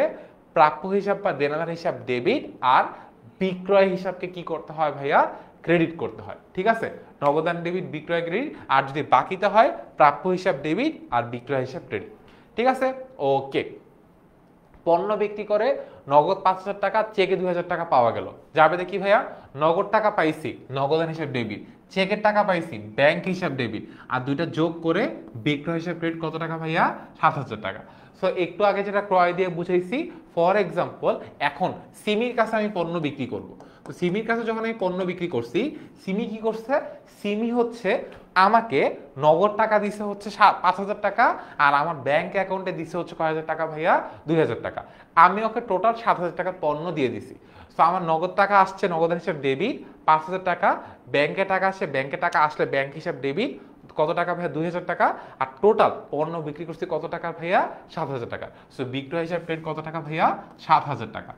এরপরে এই মুনাফাবিহীন পণ্য বিক্রয়, এই জিনিসটা আমরা পাবো যদি আমাদের কোনো কঠিন জাবেদা করতে দেয় অথবা আর্থিক বিবরণীর মধ্যে আমাদের এই মহাশয়ের দেখা পাবো। সো মুনাফাবিহীন পণ্য বিক্রয়ের আপাততর জন্য না, এই জাবেদাটা আমরা মনে রাখি। মুনাফাবিহীন পণ্য বিক্রয় জাবেদা হচ্ছে বিক্রয় হিসাব ডেবিট আর ক্রয় হিসাব ক্রেডিট। কেন, কিসের জন্য খায় নাকি মাথায় দেয় সেটা আমরা জানবো। এটা যেহেতু অ্যাডভান্স একটা টপিক, সেটা আজকে জানাই আপনার মাথা খারাপ করতে চাই না, আর আমি বুঝাই আমার নিজের মাথা খারাপ করতে চাই না। কারণ এই জিনিসটা বুঝার আগে আরো অনেকগুলো বিল্ডিং ব্লক বসায় বসে আসতে হবে, নাহলে এই জিনিস বুঝা এবং বুঝানো দুটোই অনেক ডিফিকাল্ট। ঠিক আছে, আমার পড়াইতে আর একটু ভালো লাগতেছে, আমরা সম্পদের পার্টটাও পড়াই ফেলবো। আরেকটা এখানে জিনিস আছে যেটা আমি একটু মিস করে গেছি, সেটা হচ্ছে পণ্য বিক্রয় 10,000 টাকা 20% নগদে। সো 20% নগদে হইলে বাকি 80% কিসে হবে, ধারে। সো 80% কিসে ভাইয়া, ধারে। কোয়েশ্চেনে স্পেসিফিক উল্লেখ করে দিবে না, আমাদের কি করতে হবে ভাইয়া, কোয়েশ্চেন পড়ে বুঝে নিতে হবে। নগদ হিসাব ডেবিট 2,000 টাকা, প্রাপ্য হিসাব ডেবিট 8,000 টাকা, বিক্রয় হিসাব ক্রেডিট কত টাকা ভাইয়া, 10,000 টাকা। এখন আমাদের সম্পদ ক্রয়ের মধ্যে আসছি আমরা। ওকে, পণ্য ক্রয় বিক্রয় বুঝাই ফেলছি। আমাদের অ্যাকাউন্টিং এ যতগুলা জাবেদা করতে হবে, সবচেয়ে বেশি পণ্য ক্রয় বিক্রয় সংক্রান্ত জাবেদা আমাদের চোখের সামনে পড়বে। এরপরে সম্পদের পার্টটুকু আমাদের সামনে আসবে। তো সম্পদের ক্ষেত্রে ভাইয়া কি বলা আছে, সম্পদ ক্রয় বা বিক্রয় করলে সেক্ষেত্রে ক্রয় বা বিক্রয় হিসাব হবে না। সম্পদ ক্রয় কিনলে বা সম্পদ বিক্রি করলে কি হবে না ভাইয়া, আচ্ছা দাঁড়াও এই জিনিসটারে একটু বক্স করে দিই, তাহলে বুঝতে ইজিয়ার হবে। সম্পদ কিনলে বা সম্পদ বিক্রি করলে ক্রয় হিসাব বা বিক্রয় হিসাব কি হবে না ভাইয়া, হবে না। কি করতে হবে, সম্পদ কিনলে সম্পদের নামই হবে, অথবা সম্পদটা পার্টিকুলারলি যে গ্রুপের আন্ডারে পড়ে সেই গ্রুপের নাম দিতে হবে। ঠিক আছে, এখন আর কি কিছু এখানে বলার দরকার আছে, না বলার দরকার নাই। রাদার আমাদের যেটা এখন মাথায় রাখতে হবে সেটা হচ্ছে কি আছে, আসবাবপত্র ক্রয় করা 10,000 টাকা নগদ প্রদান। আসবাবপত্র কিনছি, একটা সম্পদ বাসায় আসছে, সম্পদ আসলে সম্পদকে আমরা কোন দিকে লিখবো ভাইয়া, ডেবিট দিকে লিখবো। আসবাবপত্রের হিসাব কোন দিকে লিখছি ভাইয়া, ডেবিট দিকে লিখছি। আর একদম শুরুর দিকে বলছিলাম নগদ টাকা আসলে নগদান ডেবিট, নগদ টাকা চলে গেলে নগদান ক্রেডিট। সো নগদান হিসাব যেহেতু নগদ টাকা চলে গেছে, তার নগদ হিসাব কোন দিকে লিখছি ভাইয়া, ক্রেডিট দিকে লিখছি। তো সম্পদের ক্ষেত্রে মনে রাখতে হবে সম্পদ আসলে ডেবিট হয়, সম্পদ চলে গেলে কি হয় ভাইয়া, ক্রেডিট হয়। আর স্পেসিফিক নগদের ক্ষেত্রে মনে রাখবো বা চেকের ক্ষেত্রেও মনে রাখবো যে যদি নগদ টাকা আসে বা চেকে টাকা আসে তাহলে নগদান হিসাব ডেবিট বা ব্যাংক হিসাব ডেবিট, আর টাকা চলে গেলে নগদ হিসাব ক্রেডিট অথবা ব্যাংক হিসাব কি হবে ভাইয়া, ক্রেডিট হবে। ওকে, না না না কালকেও 8টায় শুরু হবে না। আচ্ছা, সাউন্ড ক্লিয়ার না মনে হয়, আক্তার ভাইয়ের সাউন্ডই আসলে ক্লিয়ার না। ঠিক আছে, সাউন্ড সিস্টেমের মধ্যে হয়তো কোনো একটা কিছু দিতে হবে যেটা নামের মধ্যে লেখা আছে, নামটা আর বললাম না আমি। ঠিক আছে, ওকে। সো আসবাবপত্র ক্রয় করা হলো, আসবাবপত্র ক্রয় করে কত টাকা নগদ প্রদান ভাইয়া, 10,000 টাকা নগদ প্রদান। তাহলে জাবেদা কি হবে, আসবাবপত্রের হিসেব ডেবিট আর নগদের হিসেব কি করতে হবে ভাইয়া, ক্রেডিট করতে হবে। এরপরে যন্ত্রপাতি ক্রয় 20,000 টাকা, সংস্থাপন ব্যয় 3,000 টাকা। শিখাইছিলাম কি বলতো, সম্পদ ক্রয়ের ক্ষেত্রে এরকম আলাদা করে যদি কোনো ব্যয় দেয়া থাকে, সেক্ষেত্রে ওই ব্যয়ের অ্যামাউন্টটা সম্পদের দামের সাথে যোগ করে দেখাইতে হয়। সেখানে জাস্ট কি লিখলাম, যন্ত্রপাতি হিসেবে ডেবিট কত টাকা লিখছি ভাইয়া, 23,000 টাকা, আর নগদ হিসেব কত টাকা করছি ভাইয়া, 23,000 টাকা। এখানে বোঝার ফ্যাক্ট হচ্ছে যদি আলাদা কোনো মানে আলাদা আরো 10-20টা কষ্ট থাকতো, আমরা সবগুলা কষ্টের অ্যামাউন্ট যোগ করে সম্পদের মূল্যের মধ্যে দেখা ফেলতাম। জিজ্ঞাসা করা হয় এই যন্ত্রপাতিটার ক্রয় মূল্য কত, অ্যান্সার কি হবে ভাইয়া, 23,000 টাকা। ঠিক আছে, আমি অ্যাকাউন্টিং এর ইচ অ্যান্ড এভরি প্লেসে এই যন্ত্রপাতির দাম কত টাকা দেখাবো ভাইয়া, 23,000 টাকা দেখাবো। ঠিক আছে, কারণ সবগুলো খরচ যোগ করে এই সম্পদের অ্যাকচুয়াল ভ্যালুটা এখানে ক্যালকুলেট করা হচ্ছে। ঠিক আছে, ওকে। 3 নাম্বারটা অফিস সরঞ্জাম ক্রয় 30,000 টাকা, সংস্থাপন ব্যয় 3,000 টাকা, বহন খরচ 2,000 টাকা। এখানেও দুইটা আলাদা আলাদা খরচ দেয়া আছে, বাট আমরা কি শিখছি প্রত্যেকটা খরচ যতগুলো আলাদা খরচ দেয়া আছে সবগুলোর অ্যামাউন্ট যোগ করে আমরা ওই সম্পদের নামে কি করব ভাইয়া দেখাবো। সো অফিস সরঞ্জাম ডেবিট কত টাকা দেখাইতে হবে ভাইয়া 35,000 টাকা, আর ব্যাংক হিসেবে কত টাকা দেখাবো ভাইয়া 35,000 টাকা। এখন ব্যাংক কেন আসলো ভাইয়া, এই যে এখানে চেক বলে দিছি জন্য আমাদের এখানে কি আসছে ভাইয়া ব্যাংক হিসাব আসছে, ঠিক আছে। ওকে, সম্পদ আসলে সম্পদ ডেবিট, সম্পদ চলে গেলে সম্পদ ক্রেডিট। আর নগদের ক্ষেত্রে বা ব্যাংকের ক্ষেত্রে টাকা আসলে নগদান ডেবিট, টাকা চলে গেলে নগদান ক্রেডিট। তো আমি যখনই কোনো সম্পদ কিনবো সেটাকে কোন দিকে নিয়ে আসতে হবে ভাইয়া ডেবিট দিকে নিয়ে আসতে হবে। এখন যদি নগদে টাকা দেই নগদান ক্রেডিট, যদি চেকে টাকা দেই তাহলে ব্যাংক হিসাব ক্রেডিট, যদি বাকি রাখি যে টাকা এখনো দেইনি তাহলে প্রদেয় হিসাব ক্রেডিট। আর আধুনিক নিয়মে এটাকে আরেকটা নামে ডাকা হয়, সেটা হচ্ছে সরবরাহকারী হিসাব ক্রেডিট, ঠিক আছে। সো নগদে কিনলে নগদান ক্রেডিট, চেকে কিনলে ব্যাংক হিসাব ক্রেডিট, ধারে বা বাকিতে কিনলে প্রদেয় হিসাব বা পাওনাদার হিসাব বা সরবরাহকারী হিসাবে কি করব আমরা ক্রেডিট করব। সম্পদের ক্ষেত্রে এই তিনটা ভ্যারিয়েন্টই হইতে পারে, এটা ছাড়া অন্য কোনো ভ্যারিয়েন্ট সাধারণত হয় না, আর থাকলে সেটা আমরা একটু পরেই দেখতে পারবো, ঠিক আছে। ওকে, তারপরে চেয়ার টেবিল ক্রয় করছে। সো আমরা কি বলছি, চেয়ার টেবিল যদি ক্রয় করে আমরা চেয়ার টেবিল হিসাব লিখবো না, রাদার এটাকে কি নামে লিখবো ভাইয়া আসবাবপত্রের নামে লিখবো। সো আসবাবপত্র হিসেবে ডেবিট 500 টাকা, নগদান হিসেবে ক্রেডিট কত টাকা ভাইয়া 500 টাকা। কম্পিউটার বললে কম্পিউটারকে কম্পিউটার নাম লিখবো না, কম্পিউটার, এসি, টিভি, ফ্রিজ যেগুলোর সাথে কারেন্টের কানেকশন আছে সেগুলোকে আমরা কি বলি ভাইয়া অফিস সরঞ্জাম বলি। সো অফিস সরঞ্জাম হিসাব ডেবিট। আর এখানে আরেকটা জিনিস আছে, সেটা হচ্ছে কি ভাইয়া বীমা খরচ। সো একটু আগে যে জিনিসটা অনেকক্ষণ কথা বলছি, যে যদি আমার সম্পদের দামের মধ্যে বীমা খরচের কথাটা বলা থাকে, আমরা বীমা খরচের অ্যামাউন্টটা সম্পদের মূল্যের সাথে যোগ করে দেখাবো না। বীমা খরচ বলা থাকে, বীমা খরচের অ্যামাউন্টটা আমরা সম্পদের মূল্যের সাথে যোগ করে দেখাবো না। আর বীমা খরচ ছাড়া অন্য যে কোনো খরচ বলা থাকলে আমরা ওইটাকে সম্পদের মূল্যের সাথে যোগ করে দেখাবো, ঠিক আছে। ওকে, তাহলে আমি অফিস সরঞ্জাম হিসেবে ডেবিট কত টাকা লিখলাম ভাইয়া 25,000 টাকা লিখলাম, বীমা খরচ ডেবিট কত টাকা লিখলাম ভাইয়া 3,000 টাকা লিখলাম, আর নগদান হিসাব ক্রেডিট কত টাকা লিখলাম ভাইয়া 28,000 টাকা লিখলাম, দুইটা অ্যামাউন্ট যোগ করে। বিকজ টোটাল আমি কত টাকা দিছি ভাইয়া 28,000 টাকাই তো দিছি। এরপরে একটি ফ্যান ক্রয়, ফ্যানকে আমরা কি বলি ভাইয়া অফিস সরঞ্জাম বলি, অফিস সরঞ্জাম হিসাব ডেবিট, নগদান হিসাব ক্রেডিট, ডান। এরপরে কি আছে, মেশিন ক্রয় করে নগদ 5,000 টাকা, চেকের প্রদান 5,000 টাকা, হইতেই পারে। সো অফিস সরঞ্জাম হিসাব ডেবিট 7,000 টাকা, নগদ হিসাব ক্রেডিট 5,000, ব্যাংক হিসাব ক্রেডিট কত ভাইয়া 2,000। ওকে, আচ্ছা সাউন্ডে কি প্রবলেম হচ্ছে? আচ্ছা না, কালকে কোনো ক্লাস, কালকে অ্যাকাউন্টিং ক্লাস হবে না, কালকে অন্য একটা সাবজেক্টের ক্লাস হবে, অ্যাকাউন্টিং আজকেই লাস্ট ক্লাস। একটু আমাকে কমেন্টে বলো তো ভাইয়া সাউন্ড কি সবার প্রবলেম হচ্ছে নাকি কয়েকজনের প্রবলেম হচ্ছে? Okay, so sound problem I believe আর হওয়ার কথা না, তাও ট্রাই করে দেখো, যদি সাউন্ড অনেকের প্রবলেম হয় তাহলে আমরা ওইটা ফিক্স করা ট্রাই করতেছি। ওকে, ডান।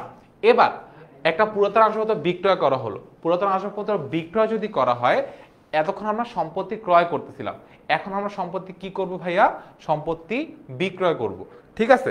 সম্পত্তি যদি বিক্রয় করা হয়, সম্পত্তি আসলে সম্পত্তি ডেবিট হয়, সম্পত্তি চলে গেলে সম্পত্তি কি হয় ভাইয়া ক্রেডিট করতে হয়। সম্পত্তি চলে গেলে সম্পত্তি কোন দিকে আসে ভাইয়া সম্পত্তি ক্রেডিট দিকে আসবে।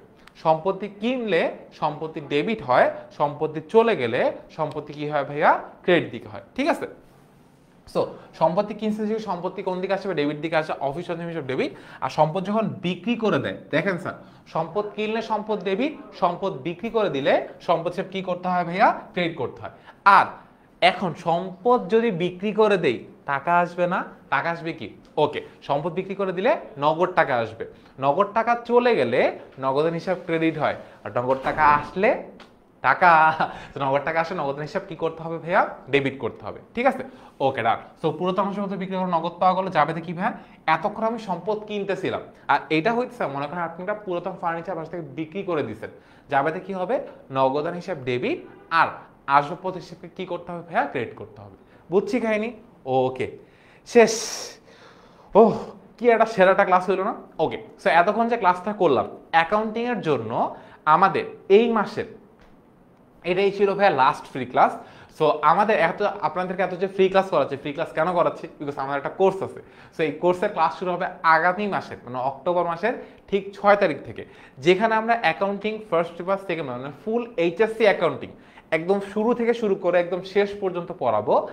শেষ পর্যন্ত যে পড়াবো এটা কত মাসে পড়াবো এক্স্যাক্টলি যদি বলি, আমাদের টোটাল শেষ করতে প্রায় 10 মাসের মতো সময় লাগবে। 10 মাস সময় আমরা ফুল এইচএসসি অ্যাকাউন্টিং কোর্স শেষ করব, first paper plus second paper. আচ্ছা, এই কোর্সটা হচ্ছে আমাদের এইচএসসি 27 অ্যাকাউন্টিং অনলাইন ব্যাচ। এই অনলাইন ব্যাচে কারেন্টলি আপনি যদি ওয়েবসাইটে যান দাম দেখাবে 3000 টাকা, বাট যদি এই যে মাহিন এইচএসসি 27 এই প্রোমো কোডটা ইউজ করেন তাহলে আপনার দাম মানে এই কোর্সের দাম, আপনার দাম না, এই কোর্সের দাম হয়ে যাবে কত ভাইয়া? 2000 টাকা। আরে কি ডিসকাউন্ট একটা দিলাম, এটাতে বলে কি ভাইয়া? কারবারি বার্তা। এখন যদি আপনার অ্যাকাউন্টিং ফাইন্যান্স দুইটাই থাকে সেক্ষেত্রে কি করবো ভাইয়া? তাহলে আমাদের অ্যাকাউন্টিং ফাইন্যান্স একটা বান্ডেল কোর্স আছে, যেই কোর্সটা আপনি যদি চান, মানে এখন কোর্সের কারেন্ট প্রাইস মনে হয় শো করতেছে হচ্ছে 4500 টাকা কি 5000 টাকা, বাট যদি জাবেদা 27 এই প্রোমো কোডটা অ্যাপ্লাই করেন তাহলে এই কোর্সের প্রাইস হয়ে যাবে 3500 টাকা। মানে একটা যদি কোর্স কিনি তাহলে 2000 টাকা, যদি দুইটা কোর্স একসাথে কিনি তাহলে কত টাকা হবে ভাইয়া? 3500 টাকা হবে। আচ্ছা, এখন যদি আপনি এই ফাইন্যান্স অ্যাকাউন্টিং এর সাথে বাংলা ইংলিশ আইসিটিও কিনতে চান, ভালো ভালো ডিসিশন। ফুল এইচএসসি সিলেবাস কিন্তু কভার হচ্ছে এই কোর্সগুলোর মধ্যে। সো যদি জাবেদা 27 লাস্টে বিআই যদি অ্যাড করে দেন, প্রোমো কোডটা হচ্ছে জাবেদা 27 বিইআই, এটা হচ্ছে প্রোমো কোড। এটা অ্যাপ্লাই করলে এই 5টা কোর্স একসাথে 7000 টাকায় কিনতে পারবেন। ঠিক আছে, সো আমরা একটু ওয়েবসাইট ঘুরে আসি, যে ওয়েবসাইট দেখলে আমাদের আই বিলিভ এটা একটু আরেকটু সুন্দর করে ক্লিয়ার হইতে পারবো। সো আমাদের ওয়েবসাইটে যদি আমরা একটু চলে যাই, যে ওয়েবসাইটটা দেখতে কেমন? সো টেকনিক স্কুল ওয়েবসাইটটা দেখতে ঠিক এরকম। ওকে, সো আমাদের ওয়েবসাইটে যদি আমরা যাই, ওয়েবসাইটে যাওয়ার পরে এখানকার সার্চ বাটন আছে, ঠিক আছে? এইখানে যদি আপনি উত্তেজিত 27 লেখেন তাহলে কিছু আসবে না। এখানে আমাদের কি লিখতে হবে ভাইয়া? এইচএসসি 27 লিখতে হবে। এইচএসসি 27 লিখলে এইচএসসি 27 এর জন্য যত ধরনের কোর্স আছে সব ধরনের কোর্স ভাইয়া এখানে কি করবে ভাইয়া? শো করবে। সো যদি আমি শুধু অ্যাকাউন্টিং কিনতে যাই, সো শুধু অ্যাকাউন্টিং কিনতে গেলে আমি এখানে ক্লিক করলাম। কোর্স কিনতে হইলে কি করতে হবে ভাইয়া? এই কোর্স কিনুন বাটনের উপর সুন্দর এটা ক্লিক করতে হবে। সো কোর্সের দাম এখন দেখাচ্ছে কত ভাইয়া? 3000 টাকা। কিন্তু যদি আমি একটা ম্যাজিক করি, সো ম্যাজিকটা হচ্ছে প্রোমো কোডের মধ্যে যাব। এখন প্রোমো কোডের মধ্যে হচ্ছে MAHIN মাহিন লিখলাম, তারপরে লিখলাম হচ্ছে HSC 27, ঠিক আছে? লেখার পর সাবমিট বাটনে ক্লিক করে দিব। তাহলে দেখেন 3000 টাকা জিনিস কয় টাকা হয়ে গেল ভাইয়া? 2000 টাকা। এটা আমি অপুকেও দিতে রাজি আছি, যদি অপুও মানে স্যারের নামের বানান ভুল না করে তাহলে অপুও এই ডিসকাউন্টটা পাবে। ঠিক আছে, ওকে। এটা যদি শুধু আমি অ্যাকাউন্টিং কিনতে চাই সেক্ষেত্রে, বাট যদি আমি অ্যাকাউন্টিং এর সাথে ফাইন্যান্সও কিনতে চাই, যে দুইটা একসাথে কিনবো ভাইয়া, তাহলে ফাইন্যান্স অ্যাকাউন্টিং এই জায়গায় যাব। যাওয়ার পর এই যে এখন দাম আছে কত ভাইয়া? 5500 টাকা। ঠিক আছে, এই কোর্স কিনুন বাটনটা ক্লিক করব। সো যদি আমি শুধু ফাইন্যান্স অ্যাকাউন্টিং কিনতে চাই, এটা সিলেক্ট করে এখানে দুইটা দেয়া আছে, শুধু ফাইন্যান্স অ্যাকাউন্টিং নাকি ফাইন্যান্স অ্যাকাউন্টিং এর সাথে আমি ফাইন্যান্স অ্যাকাউন্টিং বাংলা ইংলিশ আইসিটিও কিনতে চাই। এটার দাম যেহেতু বেশি, আবার তো আমাদের কিনতে নাও ইচ্ছা করতে পারে। তো যখন কিনতে ইচ্ছা করবো তখন আমরা কিনে ফেলবো। বাট যদি আমি শুধু এটা কিনতে চাই, এই গেজান বাটনে ক্লিক করলাম। ক্লিক করার পর এখানে দাম দেখাচ্ছে কত ভাইয়া? 5500 টাকা। আমাদের তো এত টাকা নেই, আমাদের কি লাগবে ভাইয়া? অ্যাকাউন্টিং করে তার দ্যাট মিনস ডিসকাউন্ট লাগবে। সো ডিসকাউন্ট যেহেতু লাগবে তখন আমরা JABEDA জাবেদা 27 এইটা হচ্ছে প্রোমো কোড, এটা লিখে সাবমিট বাটনে ক্লিক করলে ডিসকাউন্ট হয়ে দাম কত হয়ে যাবে ভাইয়া? 2000 টাকা ডিসকাউন্ট পেয়ে যাবা। তখন দাম হবে কত ভাইয়া? 3500 টাকা হয়ে যাবে। ওকে, এটা হচ্ছে কখন? যদি আমি শুধু ফাইন্যান্স অ্যাকাউন্টিং কিনতে চাই। আর যদি আমার মনে তীব্র ইচ্ছা হয় যে ভাইয়া আমি ফাইন্যান্স অ্যাকাউন্টিং এর সাথে বাংলা ইংলিশ আইসিটিও কিনে ফেলবো, মানে একসাথে 5টা সাবজেক্টের প্রিপারেশন কমপ্লিট করে ফেলবো, তাহলে জাস্ট সবগুলো সিলেক্ট করলাম, এগিয়ে যান বাটনটা ক্লিক করলাম। ক্লিক করার পরে নিচে এখন দাম দেখাচ্ছে কত ভাইয়া? 10,000 টাকা। বাট আমাদের ডিসকাউন্ট লাগবে, নাহলে হবে না। জাস্ট এখানে ক্লিক করবো, শুরু করুন ক্লিক করবো, কেন আমাদের ডিসকাউন্ট লাগবে, ডিসকাউন্ট ভুলে গেছি। ফাইন্যান্স অ্যাকাউন্টিং কোর্সটি কিনুন, এটা সিলেক্ট করলাম, এগিয়ে জানে ক্লিক করলাম। এগিয়ে জানে ক্লিক করার পরে এখানে প্রোমো কোড যোগ করুন, এই জায়গায় আসতে হবে। আমি ভুলে শুরু করুন ক্লিক করে ফেলছি। সো প্রোমো কোডের মধ্যে প্রোমো কোডটা কি লিখতে হবে ভাইয়া? JABEDA জাবেদা 27, এটার পরে লাস্ট 3টা ওয়ার্ড অ্যাড করতে হবে BEI। লেখার পরে এই যে এখানে আছে একটা সাবমিট করুন বাটন, এই জায়গাটায় ক্লিক করলে ডিসকাউন্ট হয়ে দাম কত হয়ে যাবে ভাইয়া? 10,000 টাকা থেকে দাম কমে হয়ে যাবে 7,000 টাকা। That's it, done. So course কি, কোর্সের প্রমোশন কি, সব দেখাই ফেলছি, আর এটা নিয়ে কোনো চাপ নাই। সো আমরা আমাদের ক্লাসের একদম শেষ পর্যায়ে চলে আসছি। সো শেষ পর্যায়ে যদি আমরা আসি, লাস্ট হচ্ছে আমাদের ধন্যবাদ স্লাইড। ধন্যবাদ স্লাইডটা যদি বড় হয়ে যায় তাহলে ভালো হয়। সো দিন শেষে একটা কথা বলবো এখন, যারা যারা ক্লাসটা এখন আসি তাদের জন্য হয়তো, সবার জন্য হয়তো অ্যাপ্লিকেবল নাও হইতে পারে, বাট কমার্সে যারা পড়ে তাদের জন্য জিনিসটা অনেক বেশি অ্যাপ্লিকেবল হইতে পারে। জিনিসটা একটু সুন্দর করে যদি বুঝায় বলি, সেটা হচ্ছে যে আমরা যারা অনেকে কমার্সে পড়ি, সো কমার্সে যারা আমরা পড়ি তাদের অনেকেই এমন আছি যারা হচ্ছে কমার্সটাকে একটু ছোট করে দেখে বা মনে করে আমরা হচ্ছে কম মেধাবী। তো দিন শেষে একটা জিনিস আপনাকে বলবো, আসলে কম মেধাবী না আমরা, হয়তো মানে আমরা একটু কম পারি, বা আমাদের এত কষ্ট করতে আমরা চাইতেছি না, বা আমার ব্রেনে এত কঠিন কঠিন জিনিস হচ্ছে না। হ্যাঁ, মেনে নিলাম যে আমি একটু কম পারির জন্য আমি কমার্সে পড়ি, বাট তার মানে কি এইটা যে মানুষকে আমি আমাকে ডিসরেসপেক্ট করার একটা অধিকার দিয়ে দিছি? সো আমি আমার লাইফে এরকম অনেক হয়েছে যে যখনই আমি কাউকে বলতে গেছি যে আচ্ছা কিসে পড়ো, আমি যখন বলছি আমি কমার্সে পড়ি, তখন এটা অনেক ক্ষেত্রেই হয়েছে যে আচ্ছা ও কমার্সে পড়ো, একটু হইলেও ছোট করে দেখছে। তো আমি আসলে এই সিচুয়েশনটা কেমনে ডিল করছি আমার লাইফে, সিচুয়েশনটা ডিল করছি আসলে এইভাবে যে আমার কথা ছিল যে ওনাকে আমি আসলে কথা দিয়ে কখনোই কিছু বলতে পারবো না, কারণ আমি মানুষের পার্সপেক্টিভ চেঞ্জ করার মতো এত বড় পাওয়ার আমার হাতে আসলে নাই। The only thing I can do, আমি আমার রেজাল্ট দিয়ে তাকে ভুল প্রমাণ করব। সো কমার্সে যখন আমরা পড়ি তখন সাধারণভাবে মনে করা হয় যে আমরা আসলে কম পারি বা কম মেধাবী বা কম জানি। সো আমরা স্বাভাবিকভাবে মনে করে যে আমরা রেজাল্ট খারাপ করব, এত ভালো রেজাল্ট করতে পারবো না, অনেক অনেক অনেক অনেক জাজমেন্টাল ক্রাইটেরিয়া চলে আসে। সো আমার সাথে যখন এরকম হইতো অনেক খারাপ লাগতো, আর যে মানুষগুলো এরকম করতো তাদেরকে অনেক খারাপ মনে হইতো যে কেন ভাই আমি এটা পারি, আমি এটা পড়ছি, আমার আমার যেটা ভালো লাগে আমি সেটা পড়বো, আপনি আমাকে জাজ করার কেউ তো না, তাই না? সো আমার যখন এরকম হইতো, কেউ আমাকে বলতো, আমি জাস্ট মনের মধ্যে রাগটা রাখতাম, মনের মধ্যে ওই ক্ষোভটা আমার থাকতো যে আচ্ছা একদিন দেখাই দিব, বা একদিন কিছু একটা মানে দেখাই দিব বলতে না, ওই এখন দেখাই দিব বলতে যে মনে করেন যে আচ্ছা না, যে লোক বলছে ওই লোকের বাসার মধ্যে মনে করেন ইট টিট মারলাম, এরকম কোনো কিছু না। দেখাই দিব বলতে জীবনে ভালো রেজাল্ট করে দেখাই দিব, এইটা একটা মনের মধ্যে একটা জেদ ছিল। সেই জেদ থেকে আমার নিচের এসএসসি রেজাল্ট A+ না 4.96, সেখান থেকে এইচএসসি রেজাল্ট আলহামদুলিল্লাহ GPA 5 পেয়েছি, সেখান থেকে আলহামদুলিল্লাহ বৃত্তিও পেয়েছি। তো জিনিসটা হচ্ছে কি, আমরা যখন চেষ্টা করি, প্রপারলি চেষ্টা করি, মন থেকে চেষ্টা করি, তখন আসলে পসিবল। চেষ্টা করাটা জরুরি, না হলে হচ্ছে আসলে হবে না। এখন লাইফে একটা জিনিস মনে রাখবো, আমরা যখনই চেষ্টা করবো একদম মনোযোগ দিয়ে ফুল ফ্লেজড হইতে চেষ্টা করব।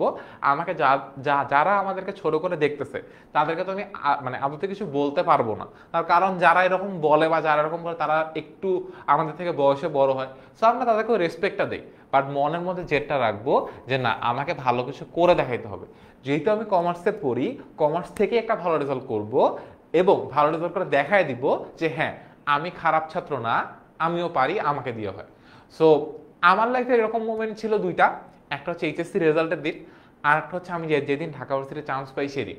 ঠিক আছে, তো তোমার লাইফে আমি চাই এরকম মোমেন্টসগুলো ক্রিয়েট হোক, যে মোমেন্টসগুলোতে তুমি নিজের উপর নিজে প্রাউড ফিল করো। দ্যাট মানে এটার কোনো দরকার নাই, মানে লাইফে দ্যাট ডাজন্ট ম্যাটার যে তোমার উপর এক্সট্রা কে প্রাউড ফিল করতেছে। দ্য অনলি কোয়েশ্চেন ইজ তুমি কি তোমার নিজের উপর প্রাউড ফিল করো about what you have done? If the answer is yes, তাহলে ভাইয়া বেস্ট উইশেস ফর ইউ, তুমি লাইফে অনেক দূর যাবা। তুমি নিজের লাইফে নিজের কাজের উপর যদি প্রাউড ফিল করো, এখন তুমি যদি এমন হয় যে ভাই আমি সারাদিন ঘুমাই এবং আমি এটার উপর খুব প্রাউড ফিল করি, তাহলে ভাই সমস্যা আছে, ওইটাকে চেঞ্জ করতে হবে। ঘুমানোর উপর প্রাউড ফিল করা আসলে কোনো মানে হয় না। তুমি কাজ করতেছো, নিজেকে মানে বিল্ড করতেছো, ঠিক আছে, নিজেকে প্রস্তুত করছো ফিউচারের চ্যালেঞ্জগুলোর জন্য, ফিউচারের রেজাল্টের জন্য, ফিউচারের পড়াশোনার জন্য। পড়াশোনা তোমাকে করতেই হবে, আজকে করো, কালকে করো, পরীক্ষার আগের দিন করো, তোমাকে করতেই হবে। তার কারণ দিন শেষে তোমার নামের শেষে যদি লেখা থাকে এইচএসসি ফেল, তুমি এটা জীবনেও চাও না। সো দিন শেষে আমাকে যেহেতু পড়াশোনা করতেই হবে, ভালো মতো করব। তো পড়াশোনাটাকে অ্যাজ আ স্পোর্ট হিসেবে নাও, ঠিক আছে? সো যখন আমি স্পোর্ট হিসেবে নিব, খেললে জেতার জন্য খেলবো, না হলে খেলবোই না। সো পড়াশোনাটাকে এমনভাবে করো যেন মানে মানুষ তাকায় থাকে যে না, এ পড়তেছে, পড়ার মতো করেই পড়তেছে। এন্ড দিন শেষে তোমাকে যারা যারা ডিসরেসপেক্ট করবে লাইফে আগামীতে, তুমি এরকম লাইফে এরকম কেস অনেক পাবা, যে যখনই তুমি কাউরে বলছো তুমি কমার্সে পড়তেছো বা কমার্সে পড়ো, তোমাকে ডিসরেসপেক্ট করে বা একটু হলেও ছোট করে দেখে, মনে করো মেধাবী। সো মনে করুক, আমরা তো তাদেরকে চেঞ্জ করতে পারবো না। হোয়াট উই ক্যান ডু, আমরা আমাদের রেজাল্টটা দিয়ে তাকে দেখা দিতে পারবো যে আমি কম মেধাবী না, আমিও পারি, আমাকে দিয়েও হয়। সো আমাদের সায়েন্সে একজন ভাইয়া আছে, সায়েন্সে ভাইয়া ম্যাথ পড়ায়, শোভন ভাইয়া। শোভন ভাই একটা কথা অলওয়েজ বলে, চাইলেই হয়, চাইতে হয়। সো মানে আমি আমার দিন শেষে খুব করে চাওয়া পাওয়া ছিল যে একটা ভালো রেজাল্ট করে দেখাই দিব। সো আমি আমার স্টুডেন্টদের ক্ষেত্রেও সেম জিনিস আমার চাওয়া পাওয়া থাকবে, তারাও যেন তাদের লাইফে একটা ভালো রেজাল্ট করে দেখায় দিতে পারে, অনেক ভালো কিছু জীবনে অ্যাচিভ করতে পারে, এই জিনিসটা, ঠিক আছে? সো এটা নিয়ে অ্যাকাউন্টিং ক্লাস থেকে ভাইয়া বিদায় নিচ্ছে। দেখা হবে পেইড কোর্সের ক্লাসে। যারা যারা ক্লাসটা করছে, আই বিলিভ আমরা পেইড কোর্সে আমাদের সাথে একসাথে দেখা হবে। সো পেইড কোর্সে যখন ক্লাস হবে তখন তো দেখা হচ্ছি। So till then, tata, good bye, আল্লাহ হাফেজ, দেখা হবে ক্লাসে।